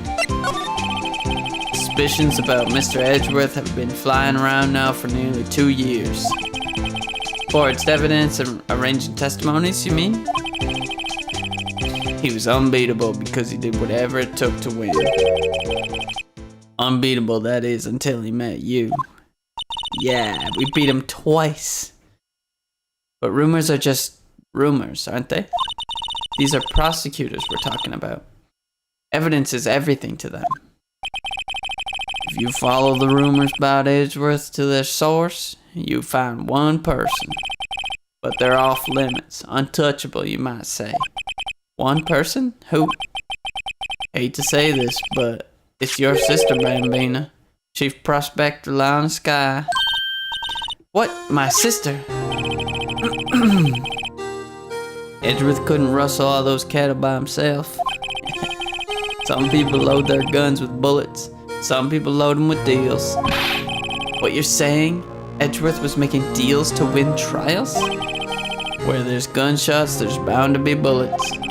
That's what the old timers say. There's a big old secret hidden around here somewhere. Everyone knows it. That's why Detective Gumshoe was taken off the case? Did they target him because he was closest to Edgeworth? Edgy boy. Edgeworth is pretty great. He's funny. Can we talk to Edgeworth again? Nope. We examined everything though? Can I examine this? No. We already did all this. Okay. Move. Parking lot. Present something to him? Would he care?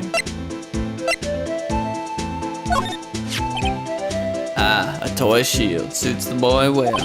What exactly could you shield with that? A toy knife, maybe? Officer Marshall, don't you have anything good to say about Mr. Edgeworth? You don't like him, right? We get the point. You know, when I was a detective, I got one of these. Did it have a K for King of Detectives on it? Hey, they could use the same shield over and over. You know it. They've gotten cheaper with every passing year, I tell you. Okay.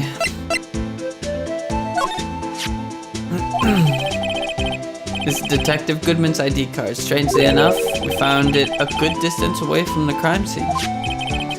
Good distance in this rat hole?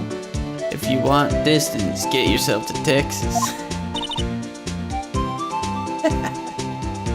Yeah, I don't think he's playing chess right, because his chess set is set up wrong.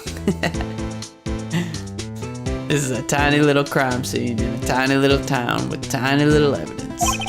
What difference does a few yards make, compadre? There's no better way to study than to hang out with the pros. This guy's been drinking a lot. Let's see, does Gumshoe have anything else to say? I feel like I got everything. Is there a sliding option over here? No. Present maybe the phone? I should have to keep my mouth shut on that one. Okay. What about this? Died within an hour and a half of 4 p.m. Okay.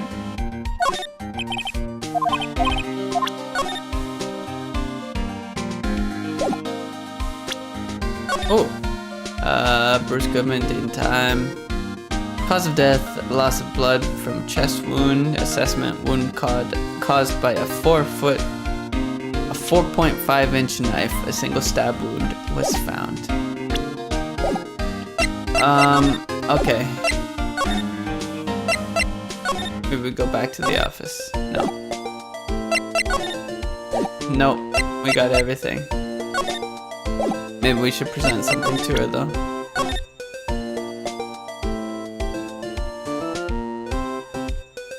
Is that my number?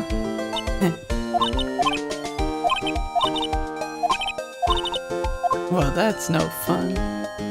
Okay. He loves Phoenix. Mr. Edgeworth is a Phoenix diehard fan.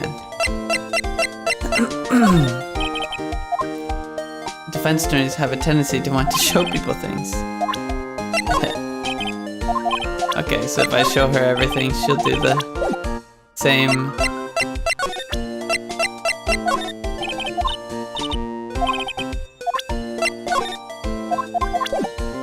Okay. Well, we might as well try everything.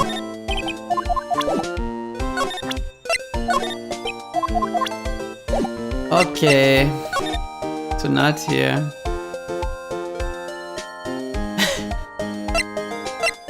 He probably does give them names.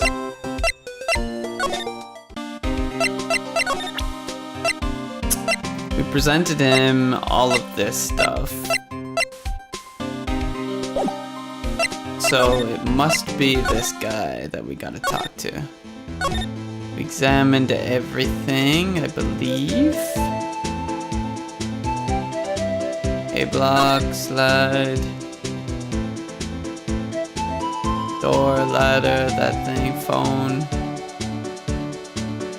Yeah, okay. We've exhausted all the talking. Present this. Alright, compadre, count to 3. Huh? You gotta do that if you're gonna draw evidence on someone. That's what we do in Texas. Remind me never to visit Texas. Okay. Did that. Maybe Bluey. Okay. My sister's cell phone. Okay, this was it then. The last time it was used was 5/18, right after Goodman was killed. Maybe she was canceling her date for the night. Okay. Why did Lana make that call? And who did she call? We don't know that.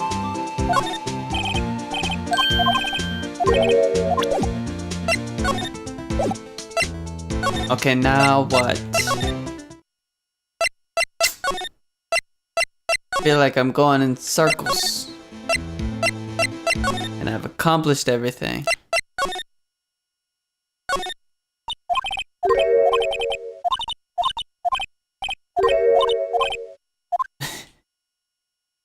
Okay, so maybe this again.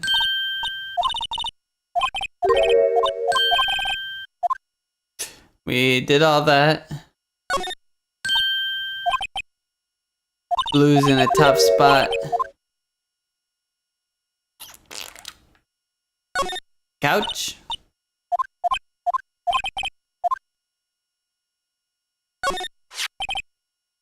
We already got this. Not worth that much. $70 tops. The K means king. We know that. $5,000. Woof.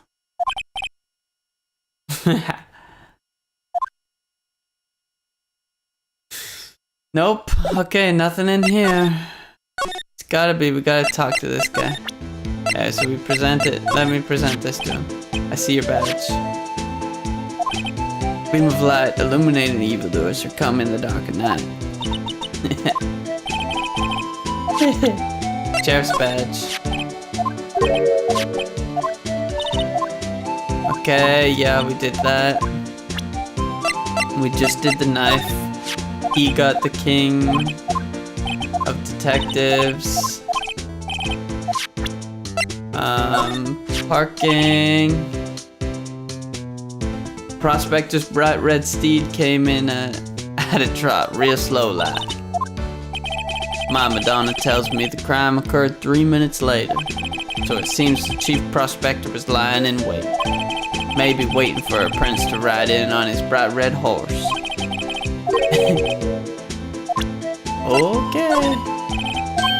Okay, this is the we don't know anything, and we did that for these.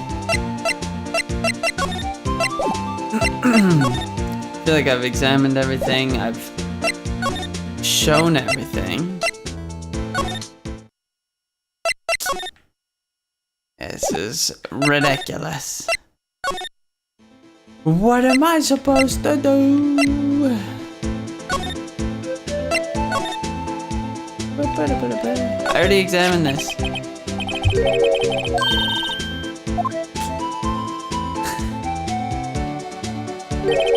You're right.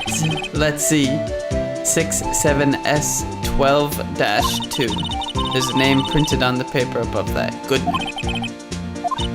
Well, so, what does it mean, Mr. Wright? How am I supposed to know? Note to self, for deductive reasoning, do not go to Edgeworth, not right. True. So, well, how are we doing, Mr. Wright? I guess we've got some clues. We have an autopsy report, a note from the victim, and a cell phone. So you think we'll be okay? Well, the only thing that's still bothering me is that Lana is confessing to the crime. She says she did it. No problem. I can guarantee that she's not the criminal. Oh, by the way, Emma? I know that song your phone plays when it rings. What? It's the Steel Samurai theme song, isn't it? A popular TV show for kids? The phone that rang earlier wasn't mine. It was yours. At 5:18, just after the murder took place. Your sister called you, didn't she, Emma? I'm sorry.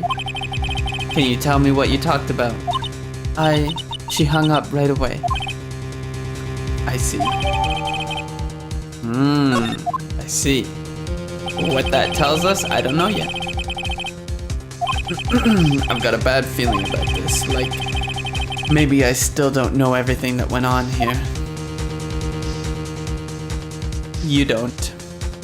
Nice. Okay. There's investigation. Day 1. Save the progress.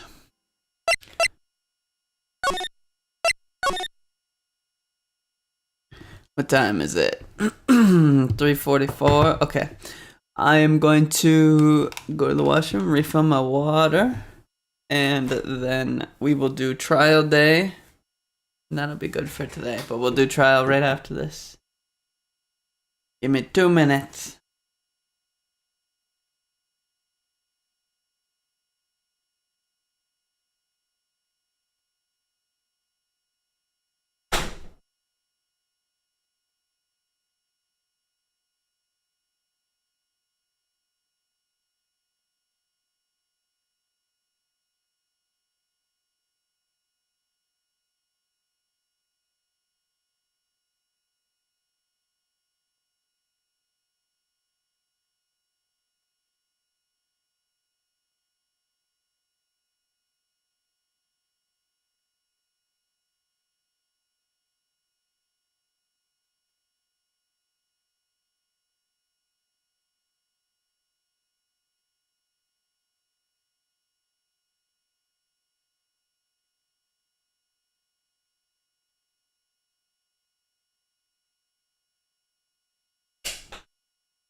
All right.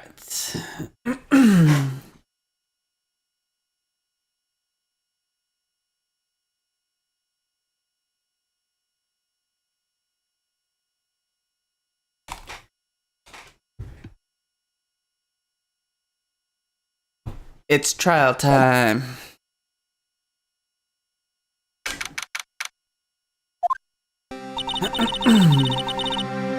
How did the investigation go yesterday, Mr. Wright? Frankly, there are still a lot of gray areas.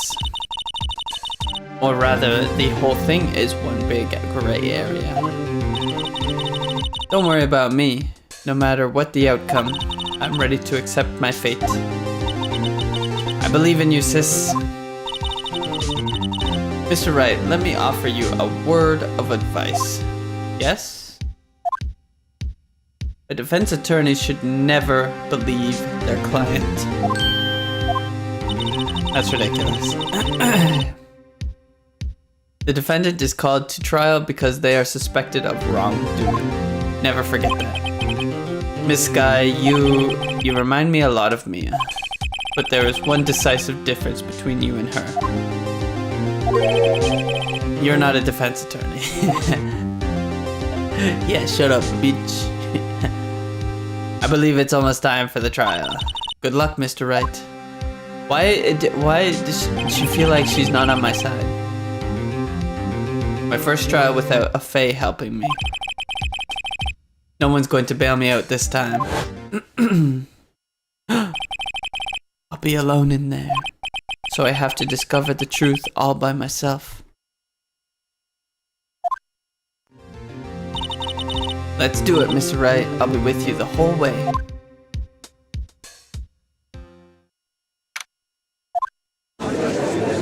Bye. Court is now in session for the trial of Ms. Lana Sky. The defense is ready, Your Honor. The prosecution has been ready for a while, Your Honor. Is that a dig at the judge? It's been 2 months, but I haven't been in a courtroom since his trial. I hope that personal feelings will not be a part of the proceedings today, Mr. Wright.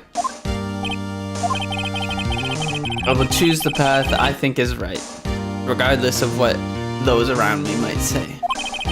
Judgment to be made here is in our hands, not those of anyone else. Very well, Mr. Edgeworth, your opening statement, please. Chief Prosecutor Lana Sky has committed an unpardonable crime. Not only this, but she was rash enough to commit it in the prosecutor's office lot.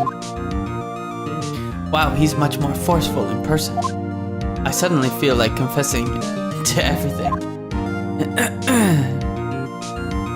Why is Emma in the stand with me, or in the lawyer's box? However, she will now pay for her rashness with her life. There was a witness to her crime. A professional witness. Well then, call your first witness. The prosecution calls its first witness, Ms. Angel Star, to the stand. The cough-up queen. Haven't I seen you somewhere? You ordered the caviar lunch, right? Oh, caviar. I've never eaten caviar before. Okay. And, for you, I have a fiesta bowl. Thanks. Will the witness state her name and profession? And you, sir? Did you order the fingerprint lunchbox? It is too early for lunch. Your name and profession, please. Well, Your Honor, how does it taste? It's so tasty it hurts. Okay. This judge is the least professional judge I've ever met. Me? The name is Angel Star. Don't go forgetting it. I find myself running Lunchland these days. Is that what you wanted me to say, Mr. Edgeworth? Very well, witness. Please describe the incident to us. Okay. Move it along, Judge. Your Honor, as Mr. Edgeworth has said to the court, I am a professional. What exactly does that mean? Until 2 years ago, Miss Angel Star was a special investigator with the police. She was a first-rate homicide detective. What? Miss Star was a detective? I know who you are. Cough up? Cough up, Queen Angel Star, Your Honor. Long time no see. Very well. You may continue with the description, Miss Star. If I might have the court's attention over here. The parking lot at the prosecutor's office is divided into 2 blocks. Block A is for the prosecutor's office personnel. Block B is for the visitors and clients. Prosecutors don't have clients. A chain divider separates the 2 blocks. I suppose that's to keep visitors from taking up prosecutor spaces, yes? crime took place by a car in the back of A block in the car's trunk. Killer stabbed the victim with this knife and went to drive the body out. Unfortunately for her, there was a witness and an arrest was made on the spot. And who was this valiant witness? Why, it was me, Your Honor. Thanks for the floor plans. Witness, did you see the very moment of the crime? Of course. Immediately after that, I apprehended the chief prosecutor. Seems rather cut and dry, doesn't it? Well, Mr. Wright? I can't agree on principle, Your Honor. It's always the case. They always say that it's a done deal, and then we come in with an objection. If you can, then, give them your worst, Miss Starr. Wait, are they talking about me?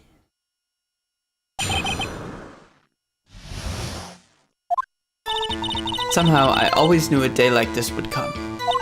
I was on my way to deliver a lunchbox to my boyfriend when I sensed something. Perhaps it was my finely honed detective's intuition at work. I wonder who her boyfriend is. Through the wire fence, I saw the chief prosecutor standing next to a garnished car.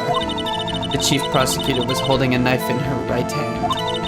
Then she thrust the pointy tip of the knife into Detective Goodman's chest. Bringing a lunchbox to your boyfriend? How touching. As you can see, there is no room for doubt. The key point of your testimony seems to be nothing other than the point of the knife which you saw being stabbed into Detective Goodman. So how does it feel to be so utterly crushed? You're a witness, lady. You're not supposed to have a stake in the case. It's merely a flesh wound, Mr. Wright. Little bit of a Knights of the Holy Grail reference. Very well, Mr. Wright. You may cross-examine the witness. Alright, time to press everything. What do you mean? I respect the prosecutor's basic abhorrence of crime, yet their methods are ugly and twisted. Twisted methods will always lead to tragedy. The lunch lady's uninformed opinion is duly noted. Given that they are used to erasing inconvenient evidence at their whim. Killing off a detective that knew too much is merely an extension of that. I mean, the logic is there. Miss Starr, do you have something personal against prosecutors? I felt that I had found my dream job when I became an investigator. And if I hadn't been laid off by those prosecutors over there, I'd still be one. Laid off? To me, prosecutors are nothing more than worms. That said, I am a pro, as you know. My testimony is unbiased and flawless. Very well. Continue. Who's your boyfriend? This boyfriend. He's the detective? Not that boyfriend. The security guard. You have several? Yes. This boyfriend, that boyfriend, and the other boyfriend. Care to join? The yet another boyfriend position is still open for applicants. I'll stick with the lunch boxes.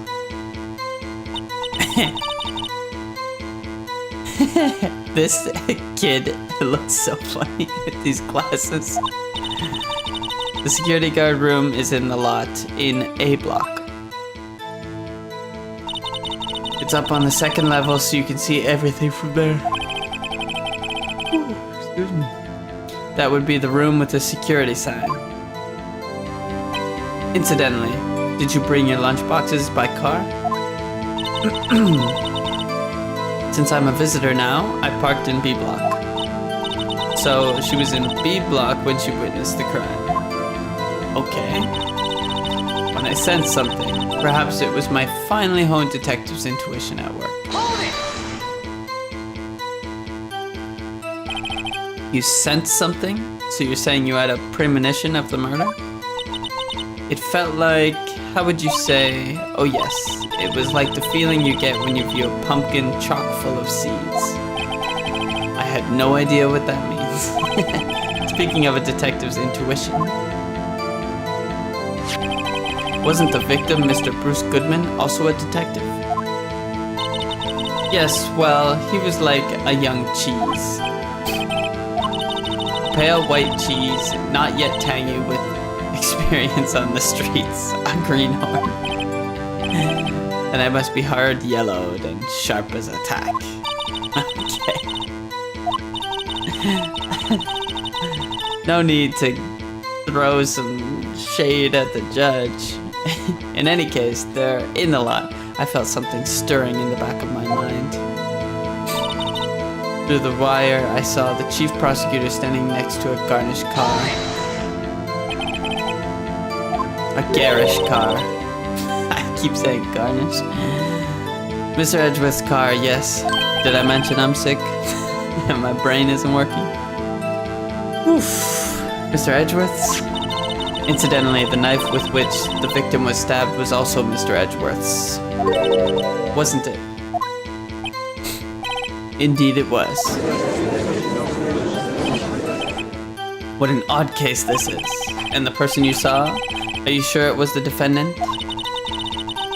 I saw her no further than 30 feet away. I'm certain it was her. If she's telling the truth, we're doomed. Let's just do what we can, even if we don't have any proof. We can always nitpick. True. Witness, in your testimony, you clearly stated the following. Prosecutors are nothing more than worms. Ergo, you are a biased witness. You might want to keep those silly opinions to yourself in the future, rookie. Excuse me, I have 4 wins under my belt. Unless you're willing to risk the consequences of doubting me.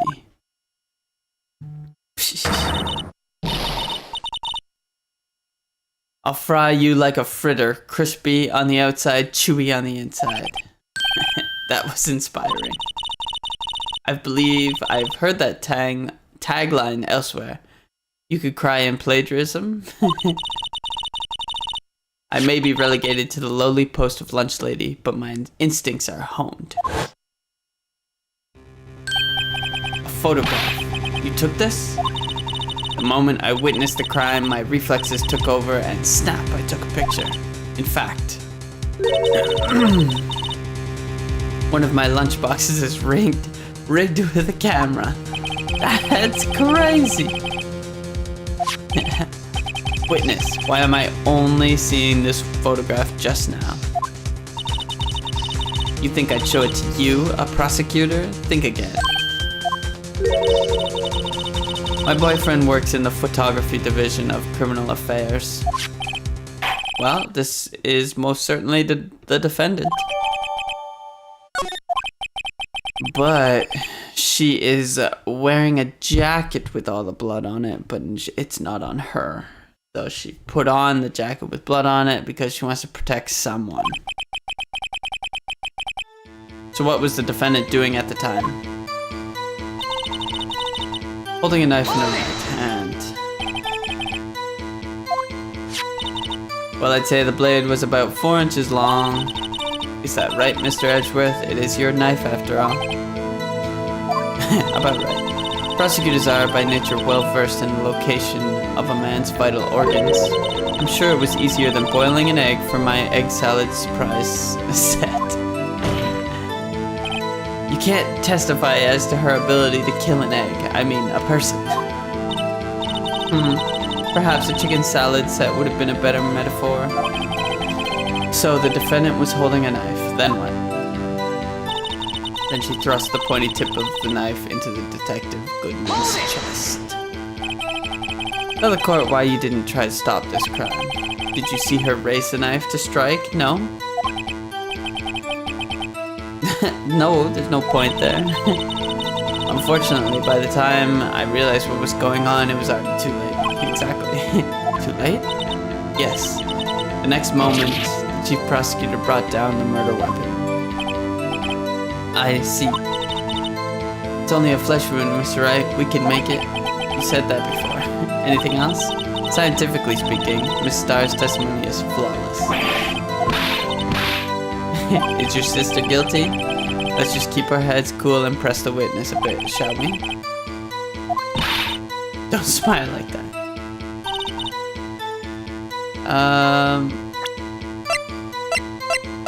Let's just make sure we got all the...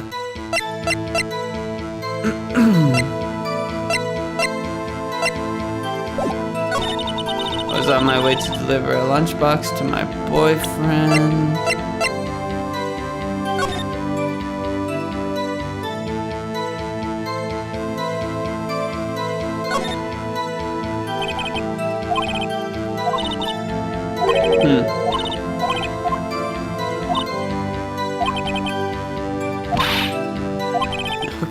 Okay. Yep, Ace Attorney, baby. It's a very good game. Very, very good.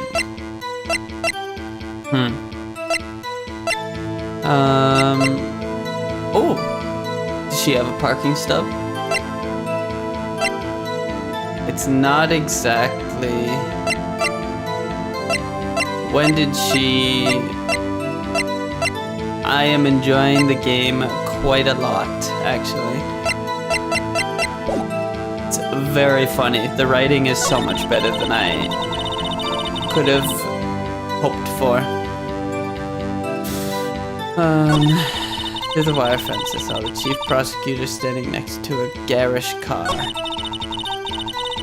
Chief prosecutor was holding a knife. The puzzles are not terribly intriguing to me. Sometimes they're okay, but for me it's all about the writing. All about the writing. Let me see what we got here.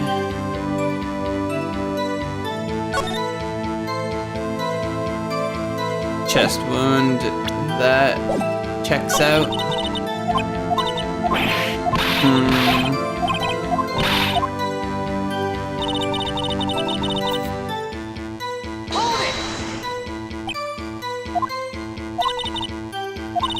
Okay, so that she's just gonna say everything that she said before.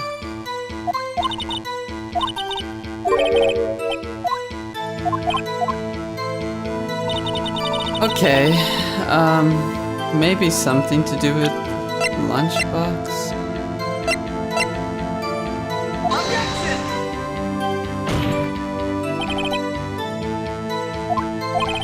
Nope, it doesn't.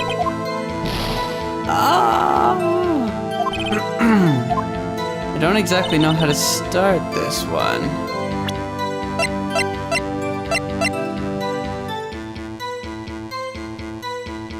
No prints.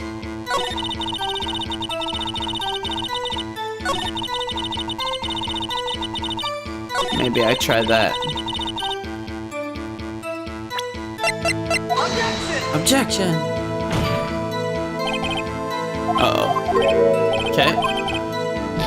Well, judge doesn't like my objections.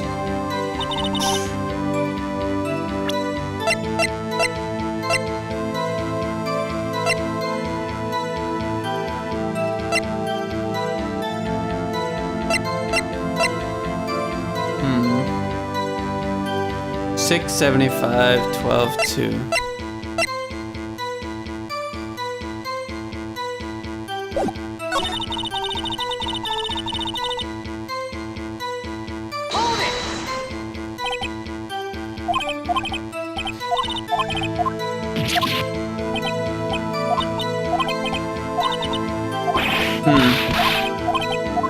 Maybe I should look at the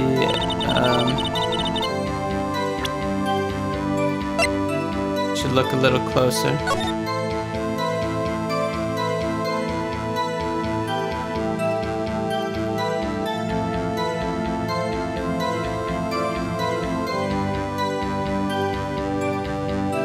Through a chain link fence, you can see it.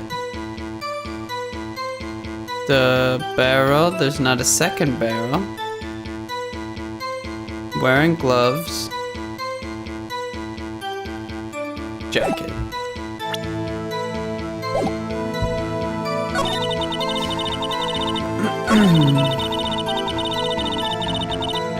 Sensed something.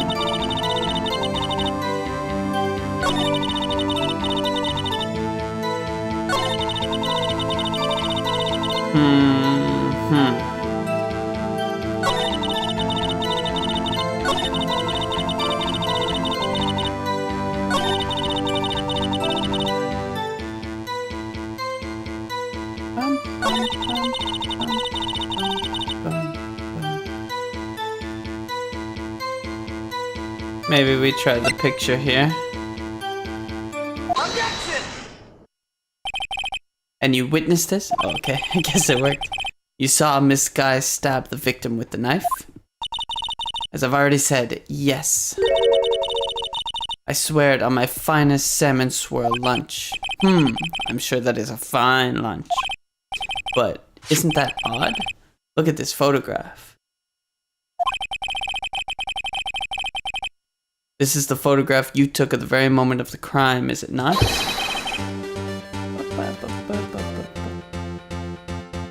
Then why is Miss Guy not holding a knife?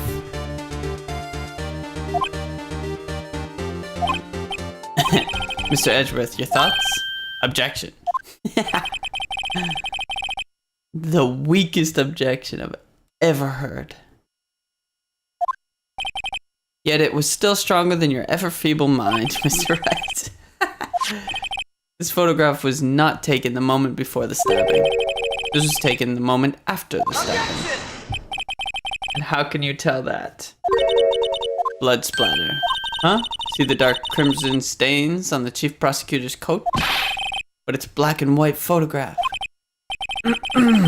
Yes, it's hard to tell, but this could be blood. Well, Mr. Wright, I see no problem here. No problem except you. You got a better idea? Objection! That contradicts what the witness said in her testimony. Namely, that she took the picture the moment she witnessed the crime. Well, it seems I was slightly unclear. My apologies. That's it.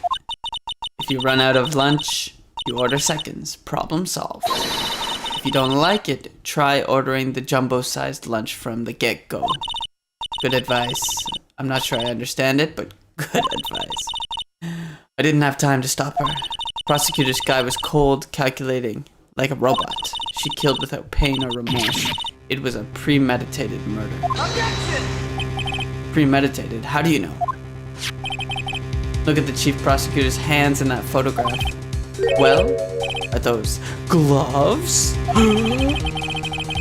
Surgical gloves made of thin rubber, most likely. Why would she have those on? If it was not premeditated, then she would not have been wearing those gloves.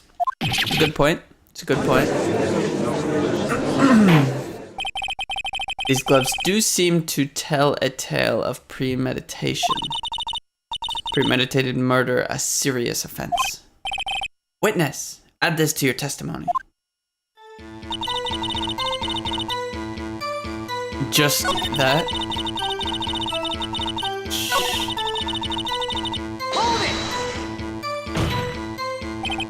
What if she was just in the habit of wearing gloves? Like driving gloves? The gloves were admitted as evidence when the defendant was arrested. They were rubber gloves of the kind used for autopsies.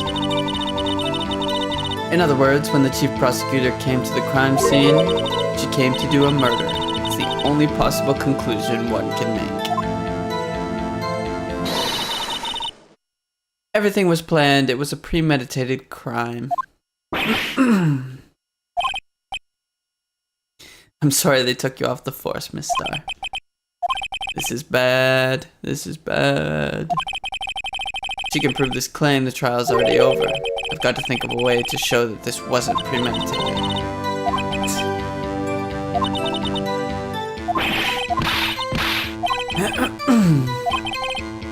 Having... Okay, yeah. Okay. Okay. I don't know where to go from now. Through the wire fence, Chief Prosecutor sitting next to a garage car. The murder was planned, the rubber gloves prove it. So we gotta present something. No prints proves that.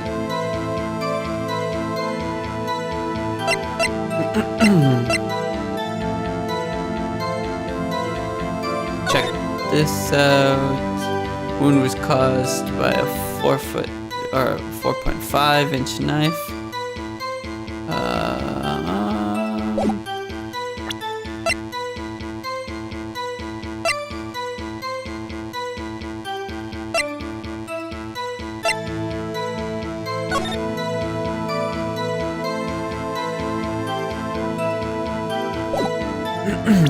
Could just present this. See? Okay. No!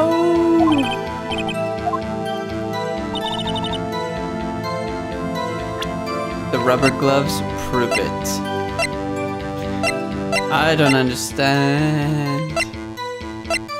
I don't understand.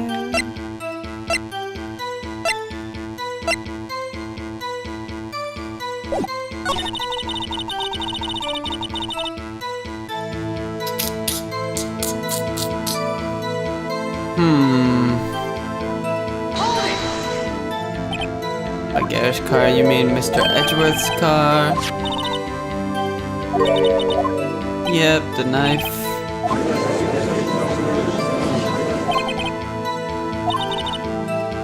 No further than 30 feet away. I'm certain it was her.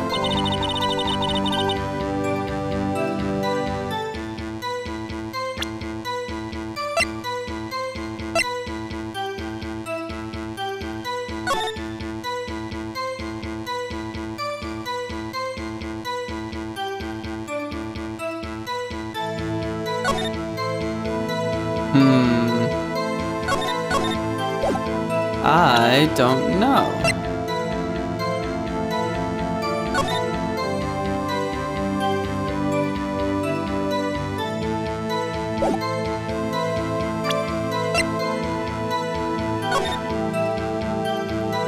I can't see anything about it.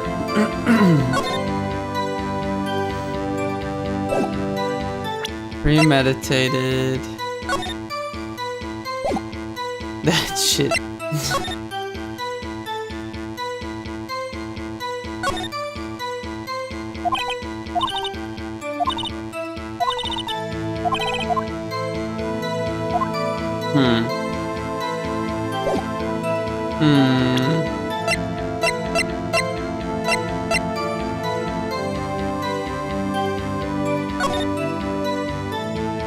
Okay, it wouldn't be this. This has nothing to do with it. I feel like if it was premeditated, found at the prosecutor, she wouldn't leave this here.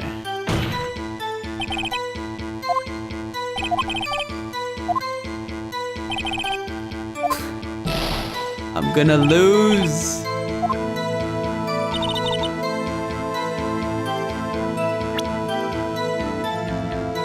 What?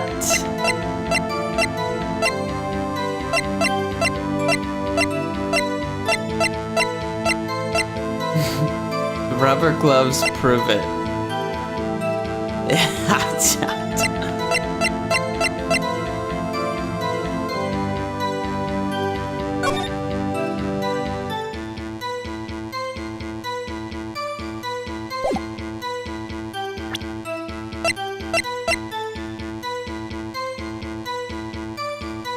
Forget. Oh.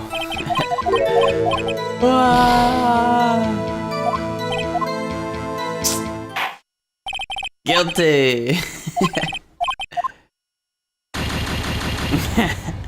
Shit.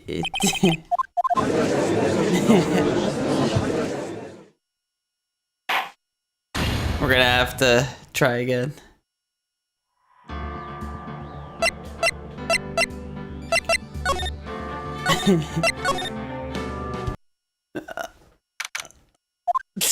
The call?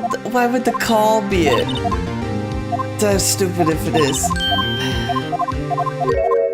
Why would she leave the ID card? Why would she leave the murder weapon? There's so many questions that are exactly the same of why would she do this thing if it was premeditated? So I tried them all.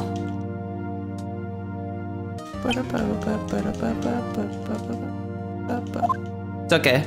Yeah, thanks. Appreciate the support.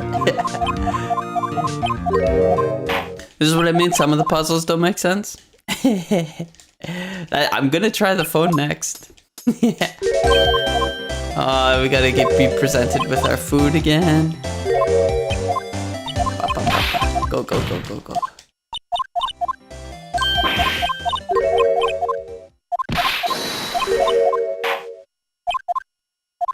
Button mashing.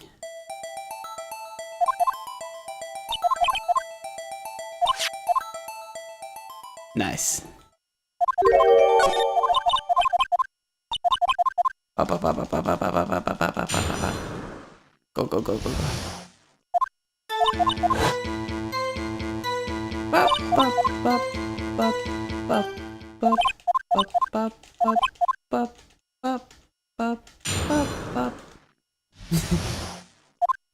All right.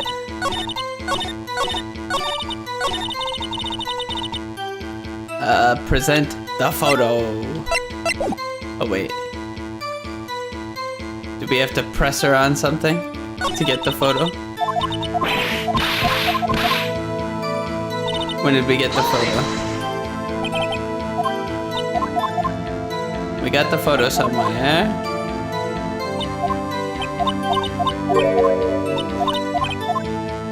Wasn't there?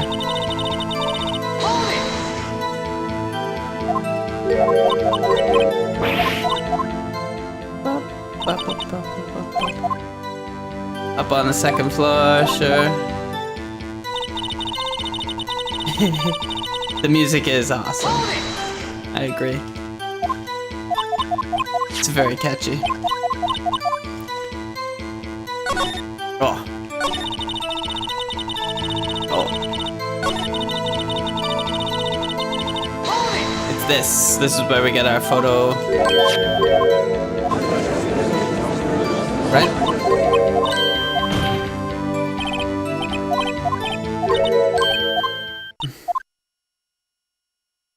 Give us the photo. Thank you.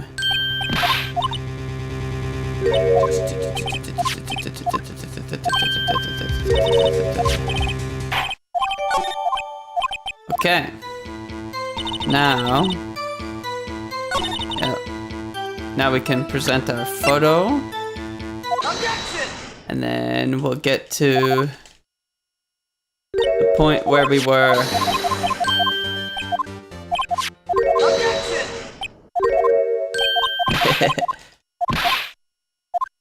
Objection! Objection!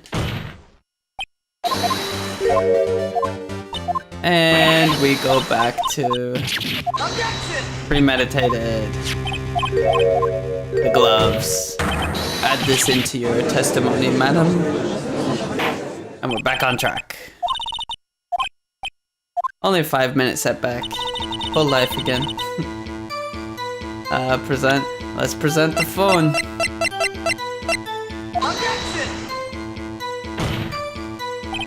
Nope. I don't understand.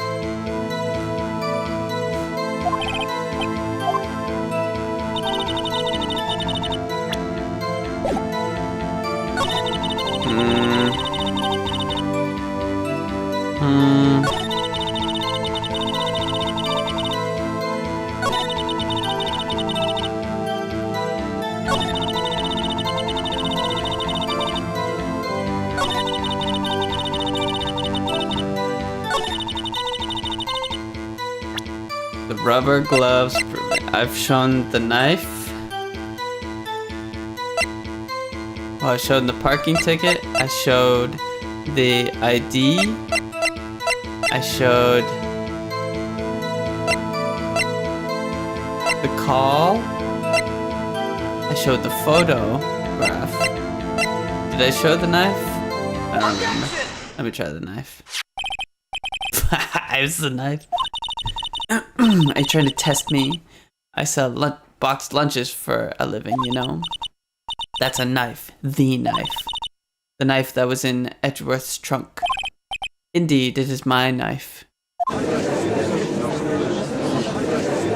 bloody murder weapon. A red car, all belonging to the prosecutor there. Mom, yeah, prosecutors bad people. The defense has a request. We ask that the witness provide an accurate testimony. What's that, rookie?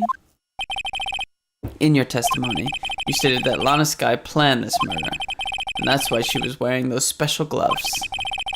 Seems like a natural conclusion to me. The gloves do indicate planning.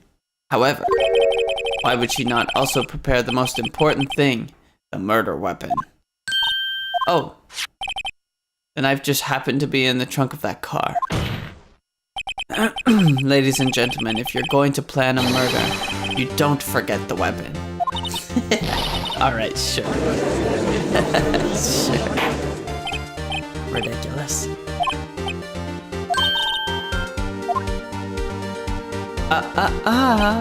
Right. I believe the next lunchbox you'll be eating is a humble pie. I hope you weren't deluding yourself into thinking that the tide had turned. Not over such a trifling detail. But this shoots a hole in the whole premeditated theory. Bah! The prosecution could care less if it was premeditated or not. The only one who seems to care is that lunch lady over there. The defendant, Lana Skye, murdered a detective with a knife. That is the only thing the prosecution need to prove. Nothing else. Very good, Mr. Prosecutor. I suppose you think you're clever now. But you know as well as I do that she planned on killing him. It was planned. If it wasn't, why would she have been wearing? I believe I'd like to hear your testimony again. Witness, please tell us only what you saw, not what you thought. How dare you? My powers of deduction are not to be underestimated.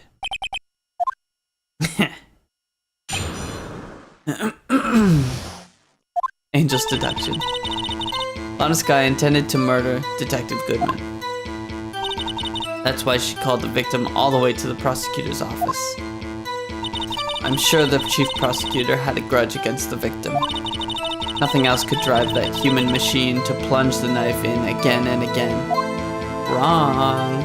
One time. One time, I know that one. We don't even need to press you.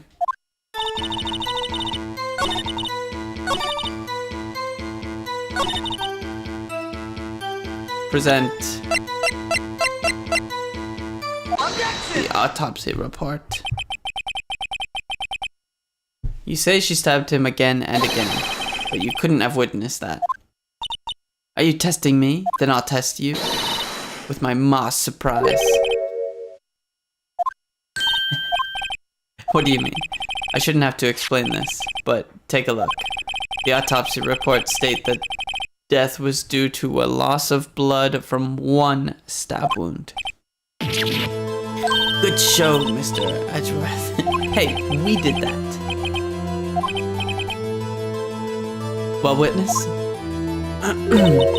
You got the crime scene set, right? I always believed that no one could ever mistake ketchup for blood, but now I realize that such mistakes are possible. So, you're saying you mistook something for blood? When she lifted her knife, I thought I saw blood at her breast. Splattered blood from her victim. That's why I thought she must have stabbed him at least twice. Then tell us what you saw that you thought was blood. Testify. Her red muffler looked like blood to me. That's how ghastly the whole scene was. Let me see what she's saying here. Give me a clue.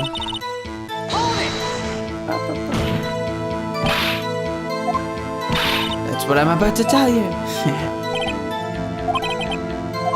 I will interrupt as much as I want.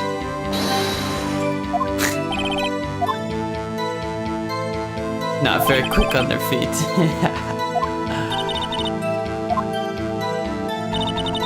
That's why she called the victim all the way to the prosecutor's office. You have no proof that Miss Sky called him there. You have no proof that she didn't. Burden of proof is on you. The prosecution. There is no record of a call made on the defendant, Miss Lana Sky's phone. She might have written him a letter. Come on, you could have at least tried public phone first. In any case, the victim came to the prosecutor's office where he was murdered. I'm sure he had a reason to be there. Witness, why do you think it was the suspect who summoned the victim that day? Tell me why? Grudge. What kind of grudge? Well, I wouldn't know that. Of course you don't. That's because she didn't have a grudge. Rookie. I have a lunchbox here. Now, what's inside? How am I supposed to know? See? We agree there is a lunchbox here, but we don't know what's inside. A person's life is like a lunchbox with pretzels, don't you agree? The judge is fucking doorknob. The suspect had a grudge against Detective Goodman. It's simple. Her red muffler looked like blood to me. That's how ghastly the whole scene was. Tell me about that. Her red muffler? Yes, like a scarf. The chief prosecutor always wears one around her neck. So she can be easily hanged at a moment's notice, I suppose. Damn! Miss Sky was wearing a red scarf, wasn't she? But wait, isn't it odd that you mistake that for splattered blood?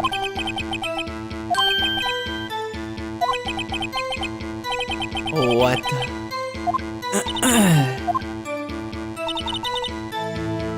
I do think I saw some traces of blood on her chest. Only one knife wound.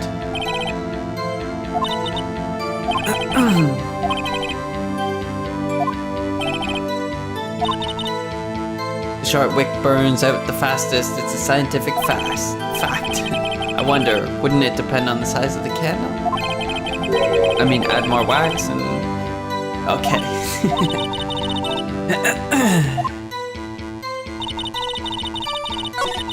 Okay, let's go to...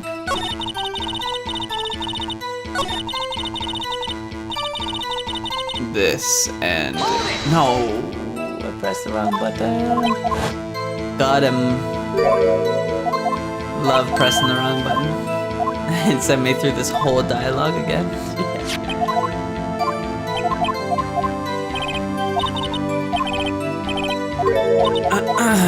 Even about the wick.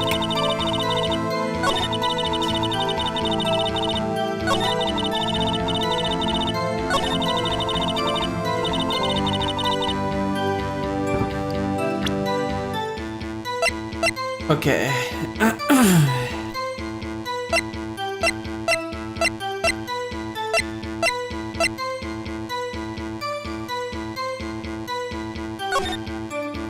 She's not wearing it. Objection! Objection! This witness is clearly not suited for detective work. What? The suspect was not wearing a scarf or muffler of any kind when she stabbed the victim. And you've proved it yourself with this photograph. But that can't be. Only a professional lunch lady would be so utterly clueless. Congratulations, perhaps you found your calling in life. Harsh words, but good. In the end, Mr. Edgeworth prevails. Edgeworth is always getting the props for our doing. Well, now, where were we? The witness has given us an entertaining interlude, but back to business. Very well, witness. Continue your testimony. You saw the crime and apprehended the suspect. Tell us about that. I do remember some things accurately, at least. The most important part? Yeah. Objection!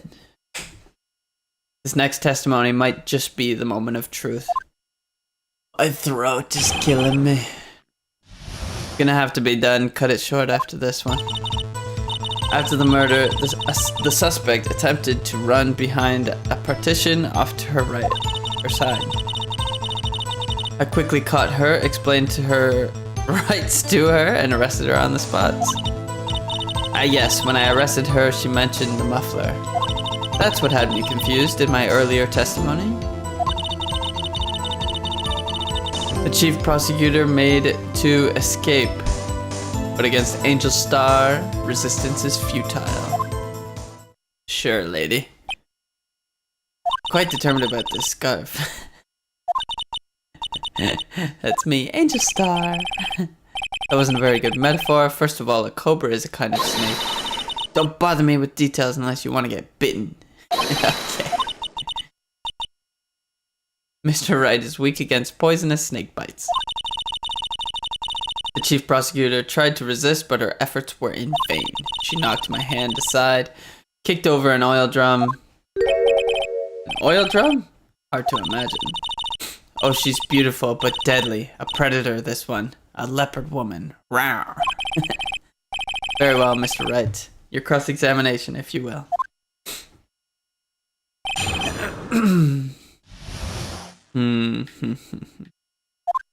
Okay, after the murder, the suspect attempted to run behind a partition.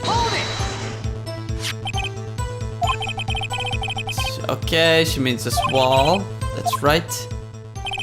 There was a wall there, about 6 feet high. She was obviously trying to hide herself. Quite a natural thing for a criminal to do. And what did you do then? Okay, sure. Quickly caught her and explained her rights. Arrested her on the spot. As I just said, I was only 30 feet away from her the whole time.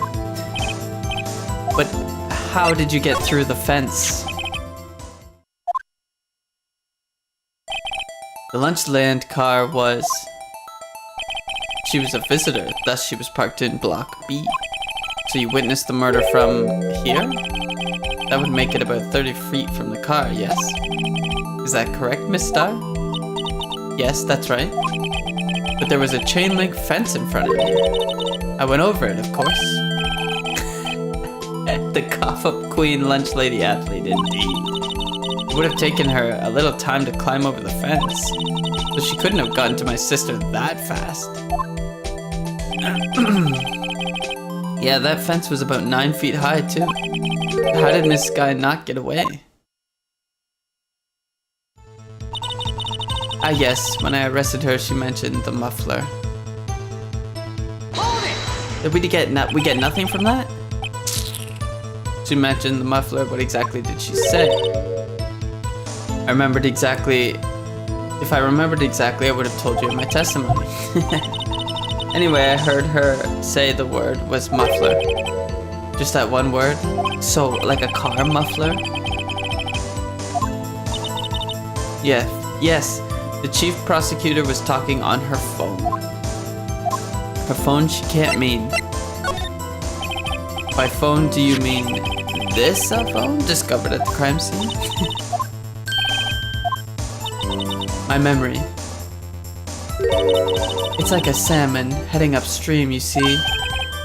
The chief prosecutor first attempted to use this phone hanging on the wall. There was an emergency phone on the wall. Apparently it was out of order. And so she used her cell phone? Indeed, the emergency phone was out of order that day. Good witnessing, witness. You should, of course, add this to your testimony. things I do to please this rookie defense attorney. I saw it all, how she tried the phone on the wall, but had to use her cell instead. You wouldn't have been able to see that. There's a wall on the other side. Haha, I was gonna ask the same thing. I'll only say it one time, so listen closely, rookie. There's a wall! Chief prosecutor stopped the victim and ran behind the partition. Then she picked up the emergency phone on the wall, but it was out of order. So she pulled her own cell phone out of her pocket. I jumped over the fence and arrested her. Crazy. Then I boldly grabbed her arm.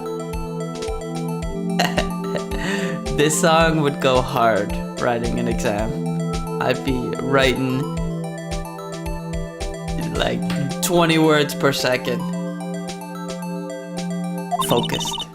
Chief prosecutor hung up her phone. And you saw her doing this? What is it, Mr. Wright? Chief prosecutor made it to escape, but against Angel Star, resistance is futile. Okay, presenting key evidence.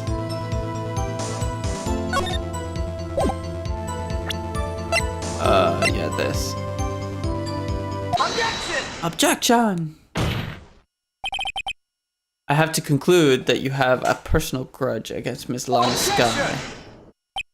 The witness is a former detective. Her testimony is unmarred by personal bias. Well, who would have thought you would be my knight in shining armor, prosecutor? You who, together with the chief prosecutor, kicked me out 2 years ago. Well, Miss Starr, this is a fatal contradiction with your testimony. How do you explain this? I don't know what you're talking about. Mess with me, and I'll make you cough it all up. Let's look at the floor plans. You said you witnessed the crime from this point. However, if that's true, what about the wall? I believe you see what I'm getting at. That emergency phone was on the back side of this partition. Or this song too. If indeed you were in B block, you couldn't have seen it. What? Order. What is the meaning of this? It's simple, Your Honor. She's not coughing up lunch. She's coughing up lies. Whoa, that was hard. Phoenix Wright with the one-liners. That's quite a claim, Mr. Wright. Perhaps you will allow me a question? Tell us exactly what lie this witness has told the court. The witness lied about...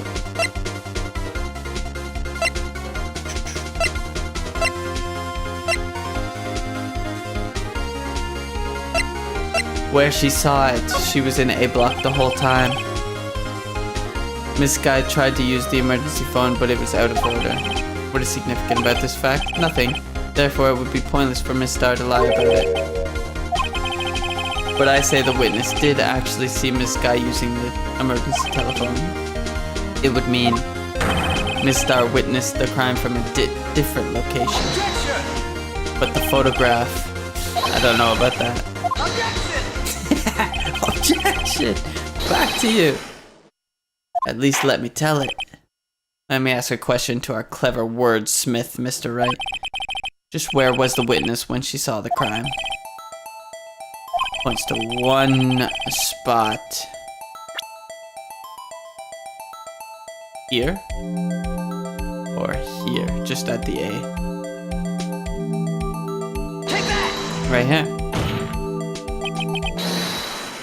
If she was here, she could see the emergency phone. That's true. Objection!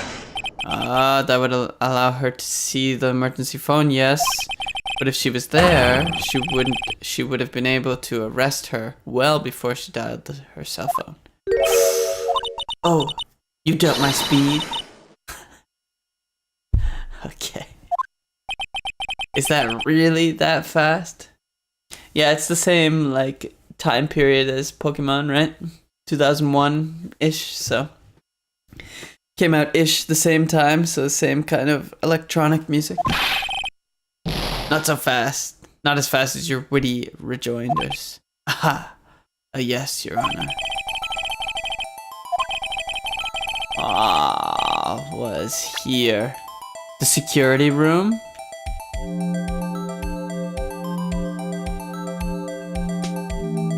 Here?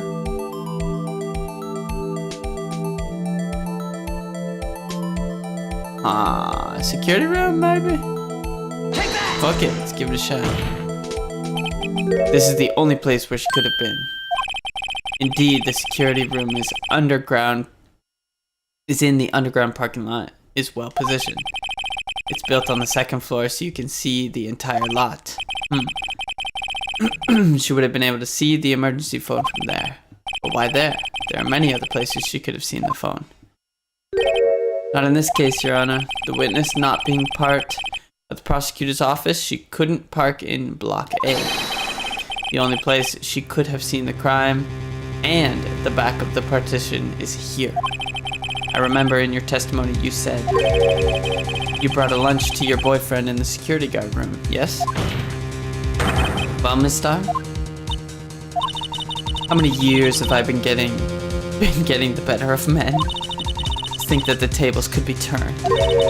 Today a man has gotten the better of Angel Star.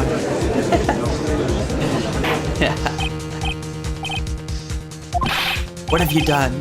You used to be a detective, you should know better. I'm not turning back. The guilty will be punished. And I'll do what I must to make sure justice prevails. The guilty, is she talking about Ms. Sky? Mr. Wright, doesn't this strike you as odd? Why did Ms. Starr lie? Doesn't make sense. She could have just said she saw the crime from the security guard station. It wouldn't change anything. This photograph tells all. It was the defendant who stabbed the victim.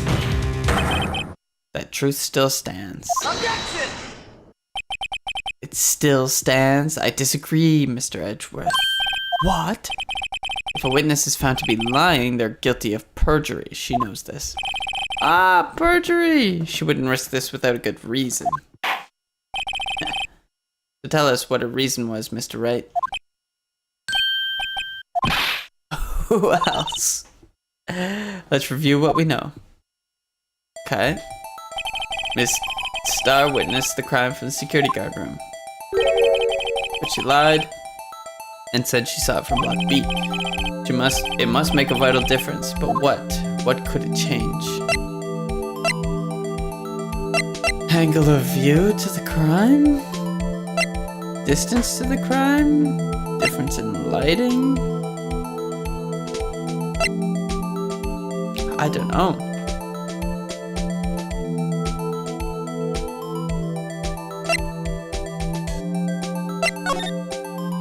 I don't know. Changes the distance between her and the scene of the crime. Uh-oh. Uh-oh. 30 feet. Objection! Objection! What she saw is not in question here. What matters is the time it would take her to reach the scene of the crime. Miss Starr, you witnessed the crime from the security guard station. Now, how long did it take you to go from there to the scene of the crime where you arrested Miss Sky?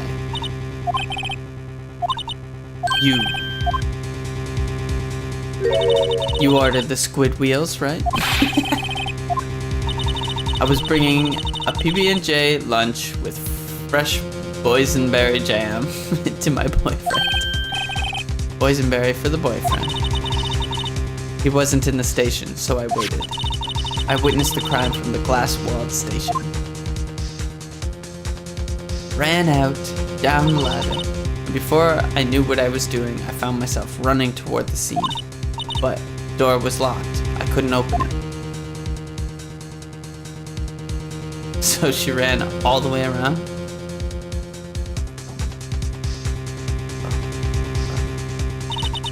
That's why I had to go through the visitors parking in B block. That's quite a detour. It probably took me at least 5 minutes to get to the scene of the crime. 5 minutes? This changes things considerably. But it was that woman over there in the defendant's chair who stabbed him. I know it. I have photographic evidence. I swear it. I swear it on my finest plastic spork. You have a point, and the spork is a wonderful invention. Would you like another caviar lunch? Bribery. Bribery. Mr. Wright, you have to do something. Objection! Objection! Think about it. You could have made pasta in that amount of time if you like it al dente. Another one-liner from Mr. Wright. I've got lunch boxes that tie pasta into knots, rookie. A 5-minute blank. Isn't that strange? Strange? You were a criminal? What would you do with 5 minutes, Your Honor? Well, I guess I'd flee the scene. Hey! Don't get the wrong idea. I didn't kill anyone. But you have the instincts of a killer. You would run. But this time was different. Miss Guy dawdled at the scene of the crime. She even had her picture taken. No true criminal would act this way. It's inconceivable.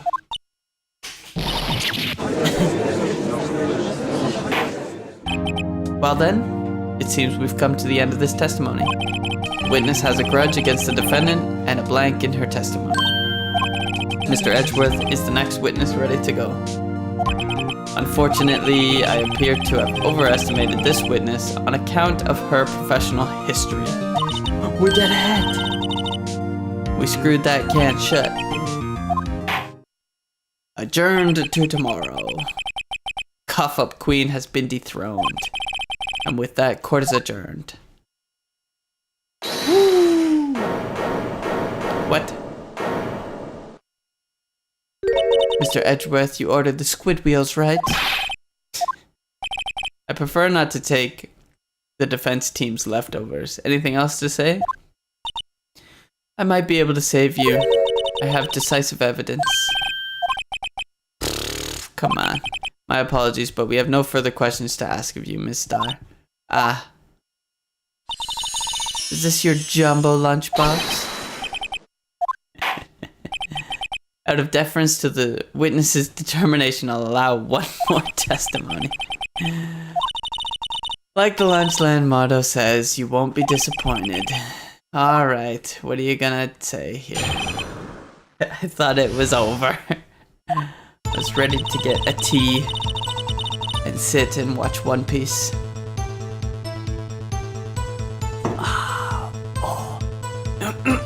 Okay. I should have mentioned those 5 minutes when I wasn't looking at the crime scene. And now, to the matter of the victim's shoe. Did I not bring this up? 2 types of blood were found on this shoe. One was, of course, the victim's, and the other blood type matched that of the defendant, Ms. Lana Sky. This shoe proves it. It's flawless, decisive evidence. Alright. There was blood found on that shoe. Try Lunchland for all your lunch and decisive evidence needs. Witness, what's the meaning of this? Why is this the first time I've heard of this evidence? Simple, as I've already said. I don't trust you with evidence, Mr. Edgeworth. That's why I took the liberty of investigating this myself.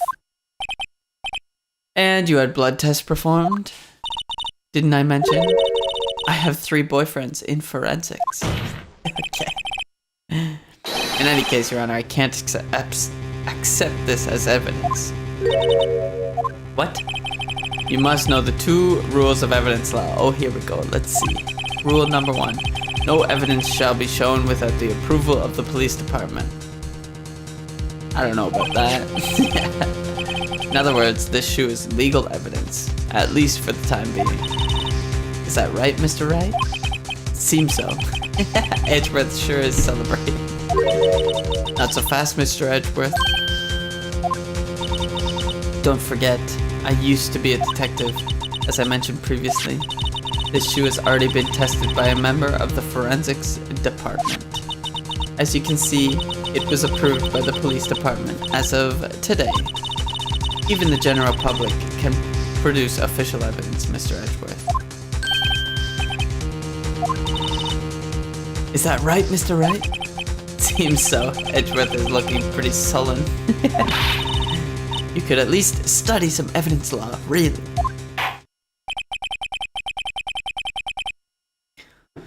The prosecution's complaints notwithstanding, I don't know if any of that's true.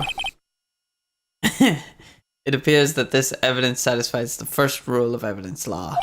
However, it seems you have yet another count against you, witness. Anything to ensure that the guilty are properly judged. Very well, Mr. Wright, you may cross-examine the witness. Alright. Let's examine these shoes. What do they look like? Is that a right hand shoe? Traces of blood from Goodman and Lana Sky? Those 5 minutes when I wasn't looking at the crime scene.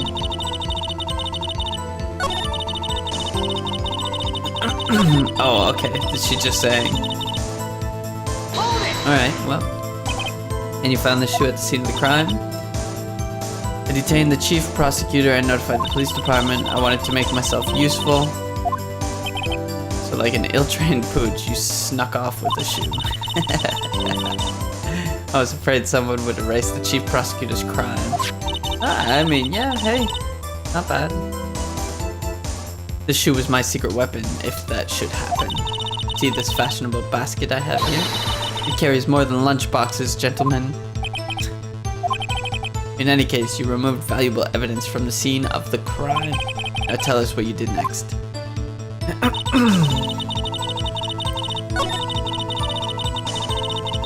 Okay. Hold it. If you're going to submit something as evidence, you need it proved. It must be analyzed by forensics. The shoe does appear to have bloodstains on it. And that blood belonged to the victim, Detective Goodman.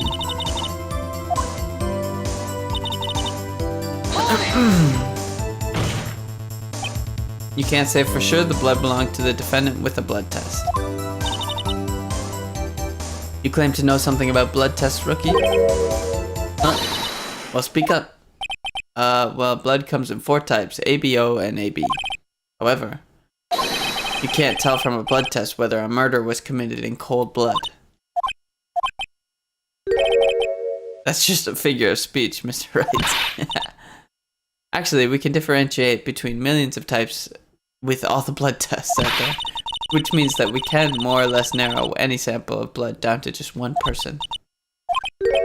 That's pretty specific. If I had gotten more time, I would have gotten DNA test results. But they said there's very little doubt it could be anyone but Miss Lana Skies.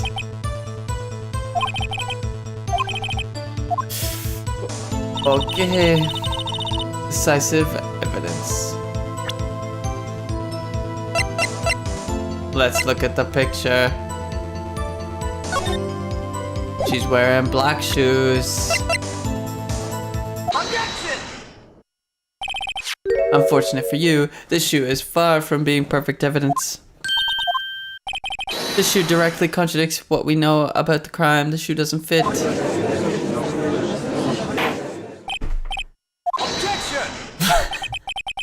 You're claiming there's a contradiction with the shoe? That wasn't an objection, that was a question. Yes, as I said, the shoe doesn't fit what we know about the scene of the crime. Very well, let's hear what Mr. Wright has to say. What about this shoe contradicts what we know? Show us the problem with the evidence.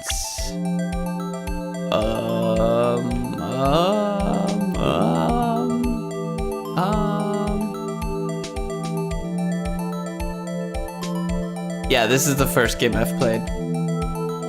On episode 5 of the 5 missions, or the 5 episodes, I guess. I guess just the whiteness of it.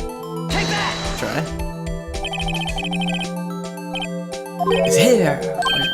Okay. Yeah, right. Oh, I can't mess up now. We're right at the end. What? What?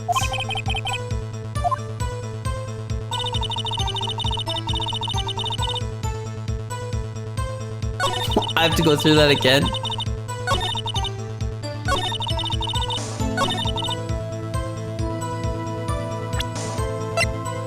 Alright, let's take a look at the picture. Was it that, like, she couldn't have stepped in it?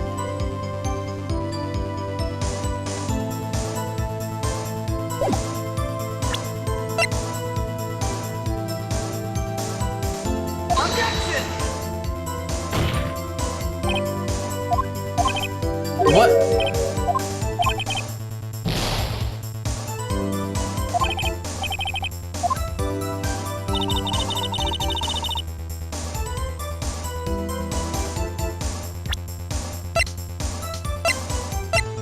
Or did I show the picture? Objection! I showed the fucking picture. Fuck. I just lost a life. Objection! Fuck. Oh, I don't know. What's the problem? What's the problem? It's one of the two bloodstains.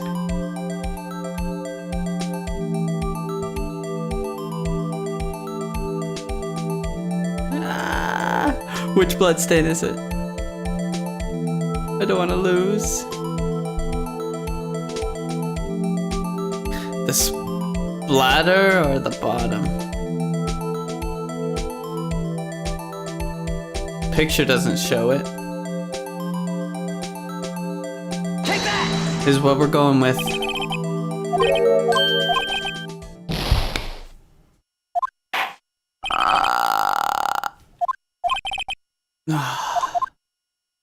Do I have to go all the way through again?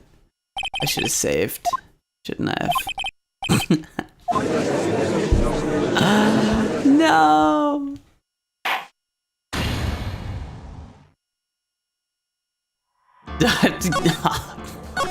Fuck. This is ridiculous.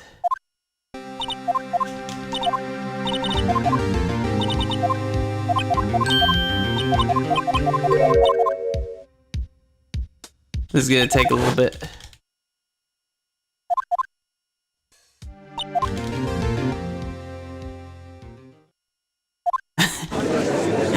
Fucking stupid. Oh, jeez. Ah, this is the first episode that has gotten me like this. The puzzles don't make any sense. What's the blood on the bottom? For why? What is so wrong with the blood on the bottom? I mean, it has to be the blood on the bottom, right?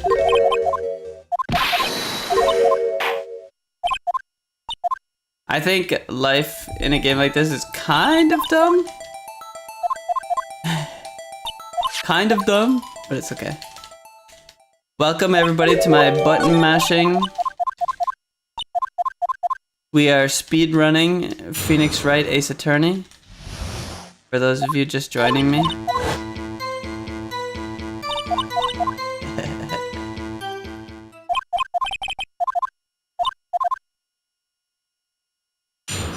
Speedrunning this game seems fucking pointless. Just who can mash the best.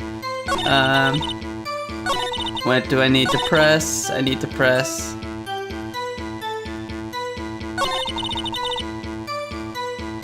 Holding a knife. Was it this one? Or this one? One of these two. Press right there to get my picture.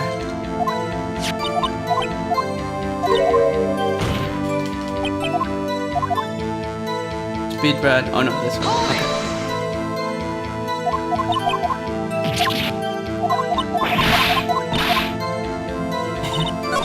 What?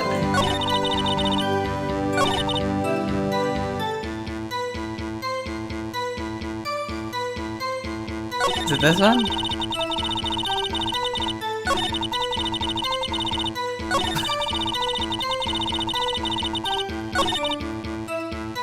Hold it! I need the picture.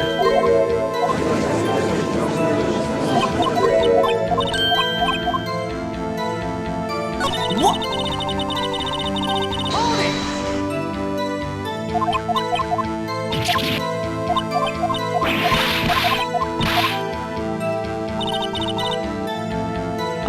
I'm lost. Did I have to? I thought I needed to get the picture first.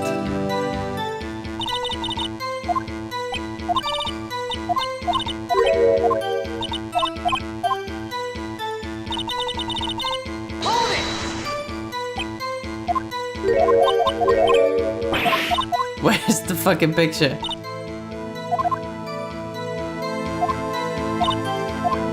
I can't remember. Oh my gosh, it wasn't there.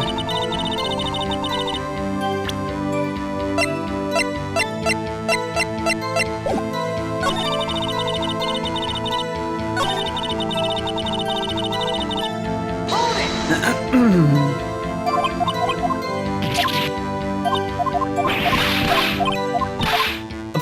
Wait. Oh my gosh. Hold it!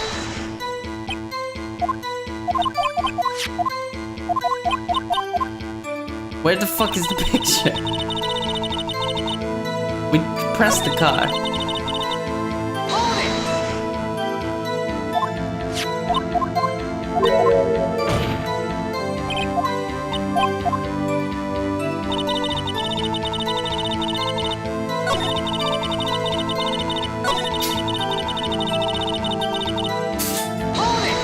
I'm losing my mind.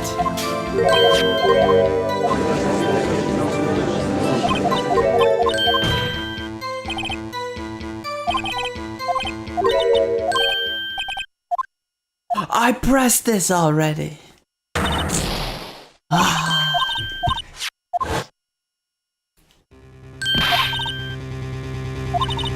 Did I not? I swear I did. Okay. Press that. Now. Oh, I have to press a different statement first. Ridiculous. I'm just trying to get back to where I was.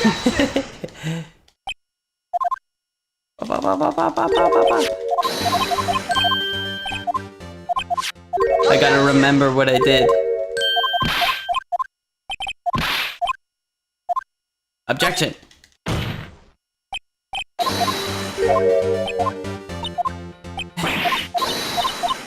Objection! What's the speed running? It's a strat in this game. Is there ways to skip whole sections?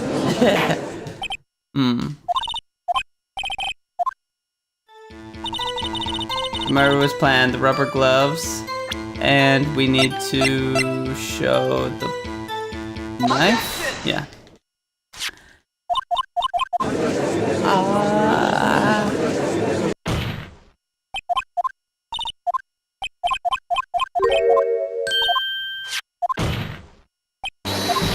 Who can match the fastest?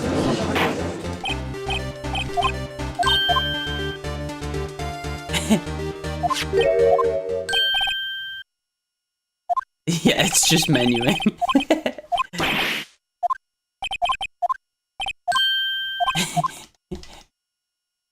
Go, go, go, go, go, go, go, go, go.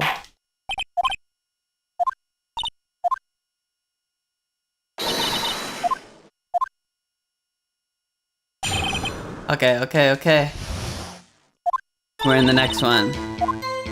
Intended to murder.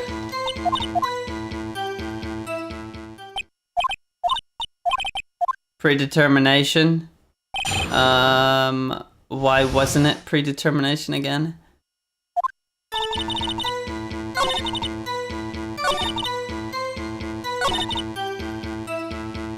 Oh, right.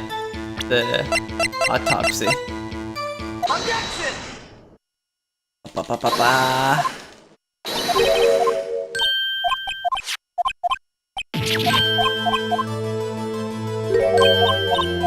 And then the scarf. And we go, she wasn't wearing a scarf.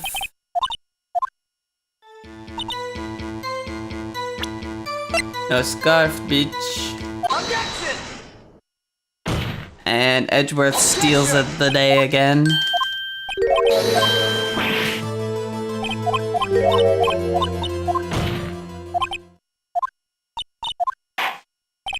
Very well. Very well. The next testimony. Yes, yeah, well, I just have never saved. This is the first time that I've lost. So, I didn't realize how far back it takes you. Because I was at the very end.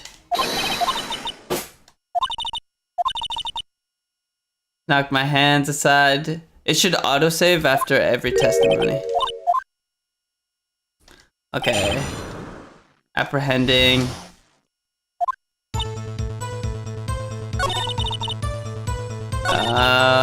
She mentioned the muffler. Wait, what did I have to do here?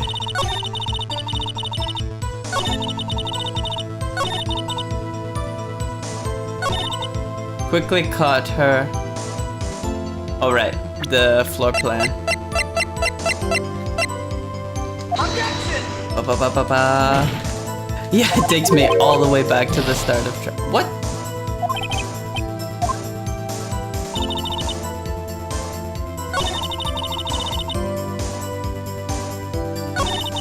Quickly caught up to her. Arrest her on the spot.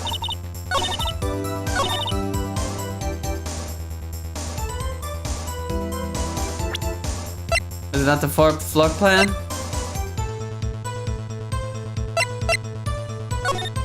Yeah.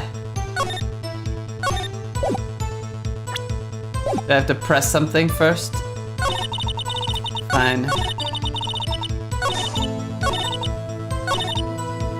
I'll press everything here and see.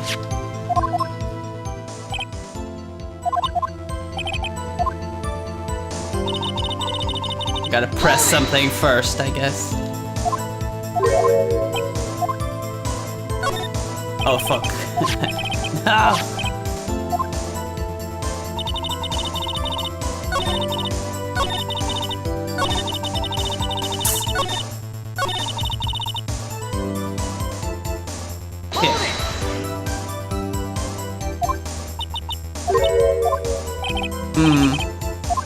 Press her.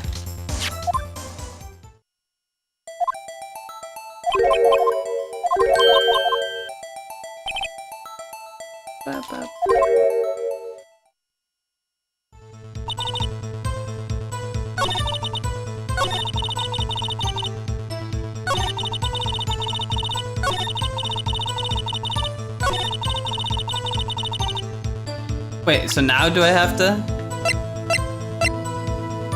True, I should save. You're right. You're right.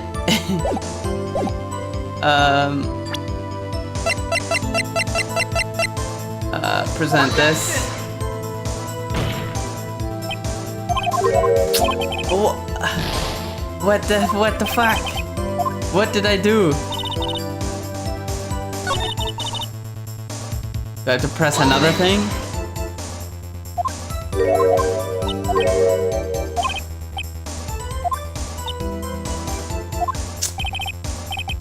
Oh, and then she says, oh, went behind the wall.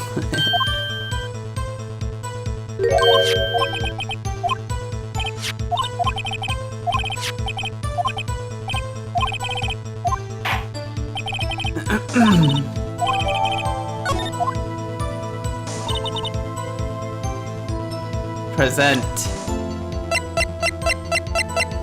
Objection! This. Objection! And Edgeworth steals the day again.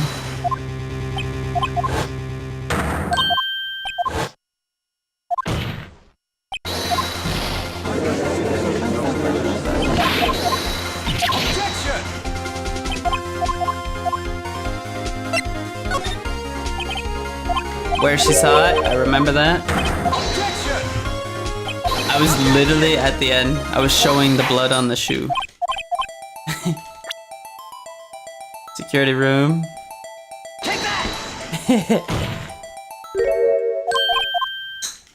But I don't know why it's the blood on the bottom of the shoe. I have no idea why. This is why I think the puzzle in this first trial is stupid.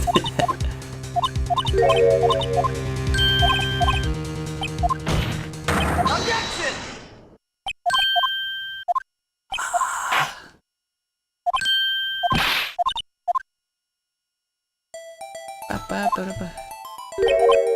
Oh, well, sure. I thought that the shoes, she has black shoes in the picture, so that's why I clicked the shoes, and then it's like, show me where on the shoe, and I clicked the white part of it. I think it was distance. Objection! Objection! Objection!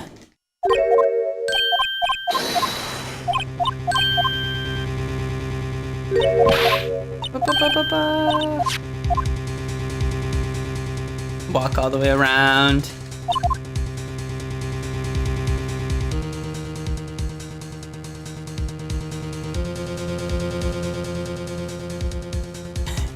If it doesn't fit, you must have quit.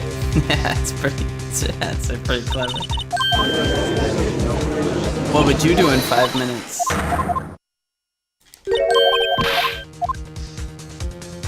Objection!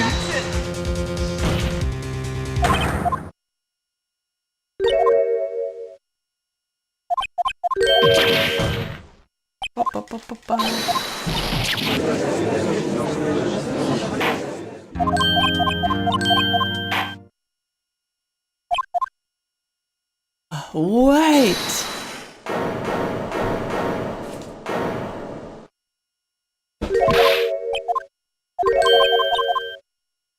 My mashing is impeccable.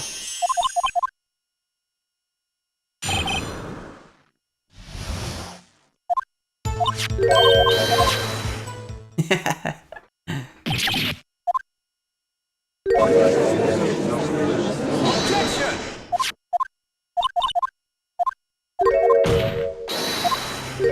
The rules of evidence. Ah.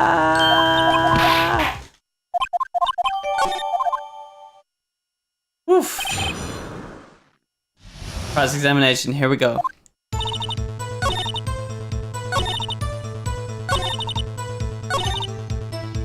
The shoe proves it. It's flawless. We are going to save again. And present the picture. Objection!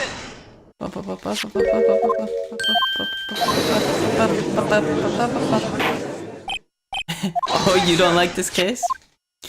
The Fanta Steve said that it was his favorite. Or somebody else, I can't remember, that they liked it. The problem lies in the footprint. The foot... Oh, I gotta start recording it. Problem lies in the footprint. The footprint. Note that the bottom of the victim's shoe is covered in blood. Then, isn't it strange? Why weren't any bloody footprints found by the scene of the crime? As you can see, there were no traces of any such footprints at the scene of the crime. That contradicts your claim about this shoe. Objection! This picture only shows part of the floor, so there could have been bloody footprints anywhere. Objection! Objection! Then where are they, Mr. Edgeworth? Because we checked the scene and found nothing of the sort.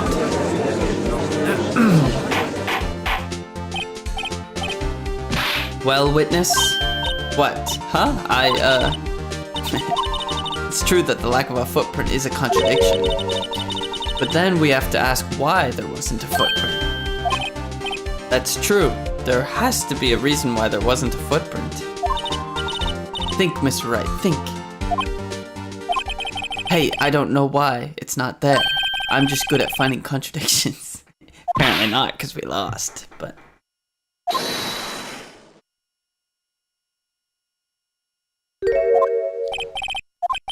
Our witness is more devious than I give her credit for. We were hoodwinked to the very end.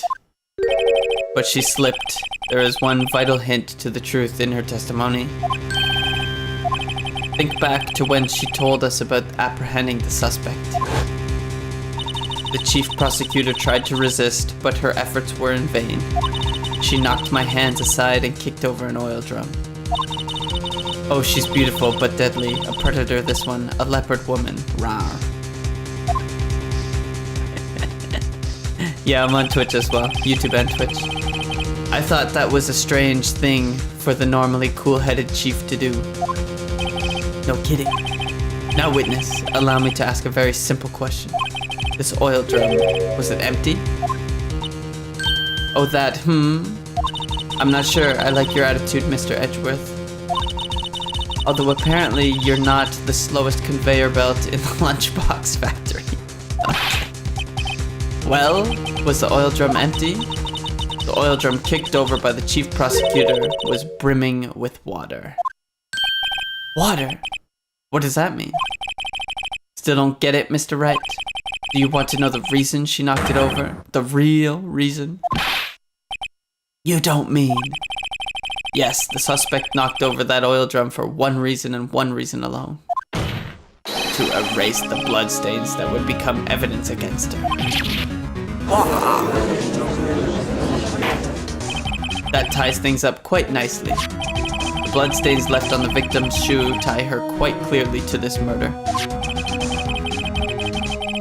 Then, after the deed was done, she knocked over the oil drum to erase the telltale signs. Why, that's a prosecutor's specialty, erasing evidence. That reminds me, Miss Skye. Miss Skye's right hand was hurt. Didn't she say she cut herself when she stabbed him? So that's when my sister's blood got on the shoe. Well, I see no reason to prolong this trial. Do something.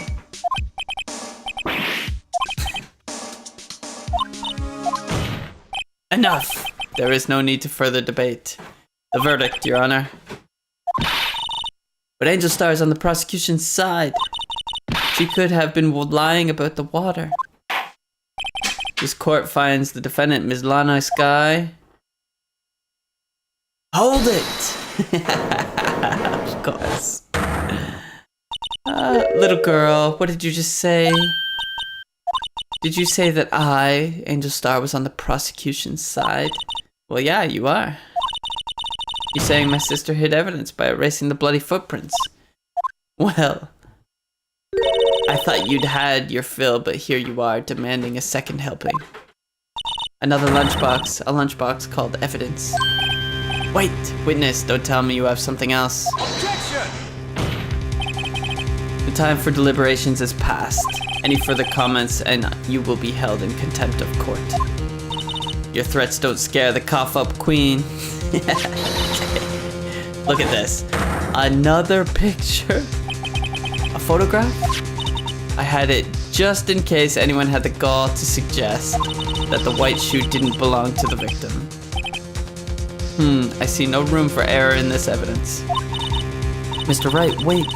Look at the asphalt in this photo. Hey, it's clearly wet.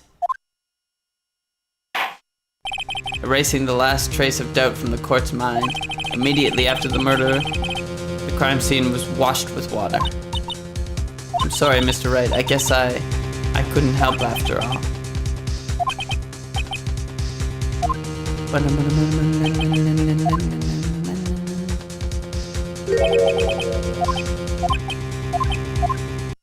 Right, wet or not, don't be so quick to throw in the towel. Psh, get yourself up off the asphalt and take another good look. Don't give up, not until the bitter end. I thought that was the bitter end. Very well. This time I'd like to declare a verdict for good. You always say that, Judge, and it never works out. Objection! Your Honor, wait. What is it with you people? Can't I hand down my verdicts in peace anymore? No, it can't. Then it will be too late. Look at this photograph. Trial isn't over until we give each piece of evidence proper consideration. So, Wright, are you saying there's a problem with this latest piece of evidence? Yeah. Yeah, there's a problem. I suppose since we've come this far, we should give every claim... We should give every claim a fair shake. Very well, Mr. Wright. Show the court the problem in this photograph. Oh boy.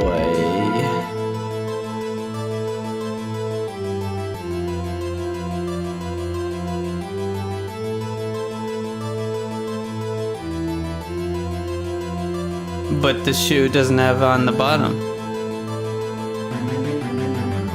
The knife? No.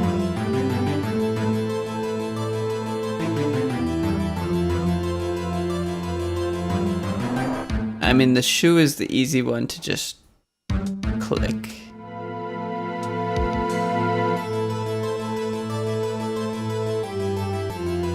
Take that! We'll click the shoe. Okay.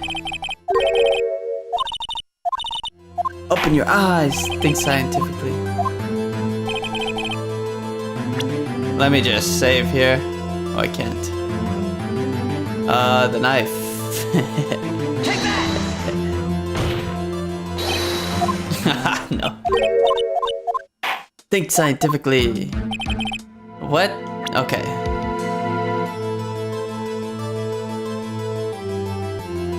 What, this note? The asphalt? There's water?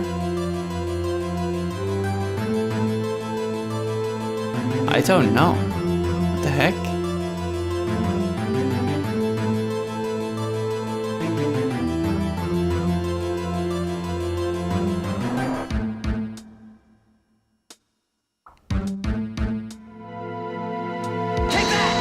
I know we got a note. Oh. I don't see.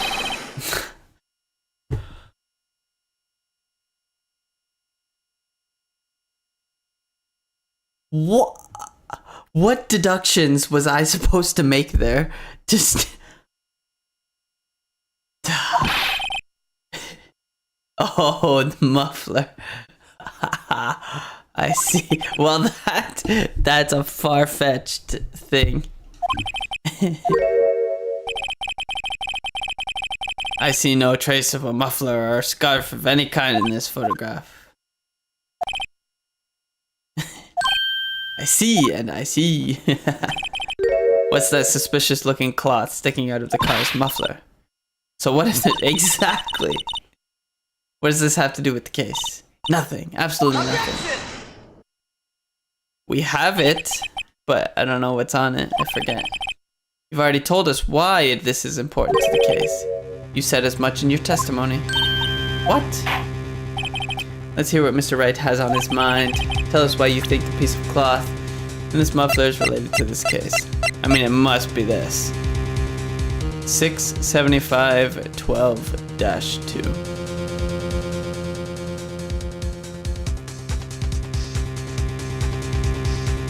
Oh, that's the victim's memo. The phone, then. Recall your testimony for the court. When I arrested her, she mentioned the muffler. That's what had me confused in my earlier testimony.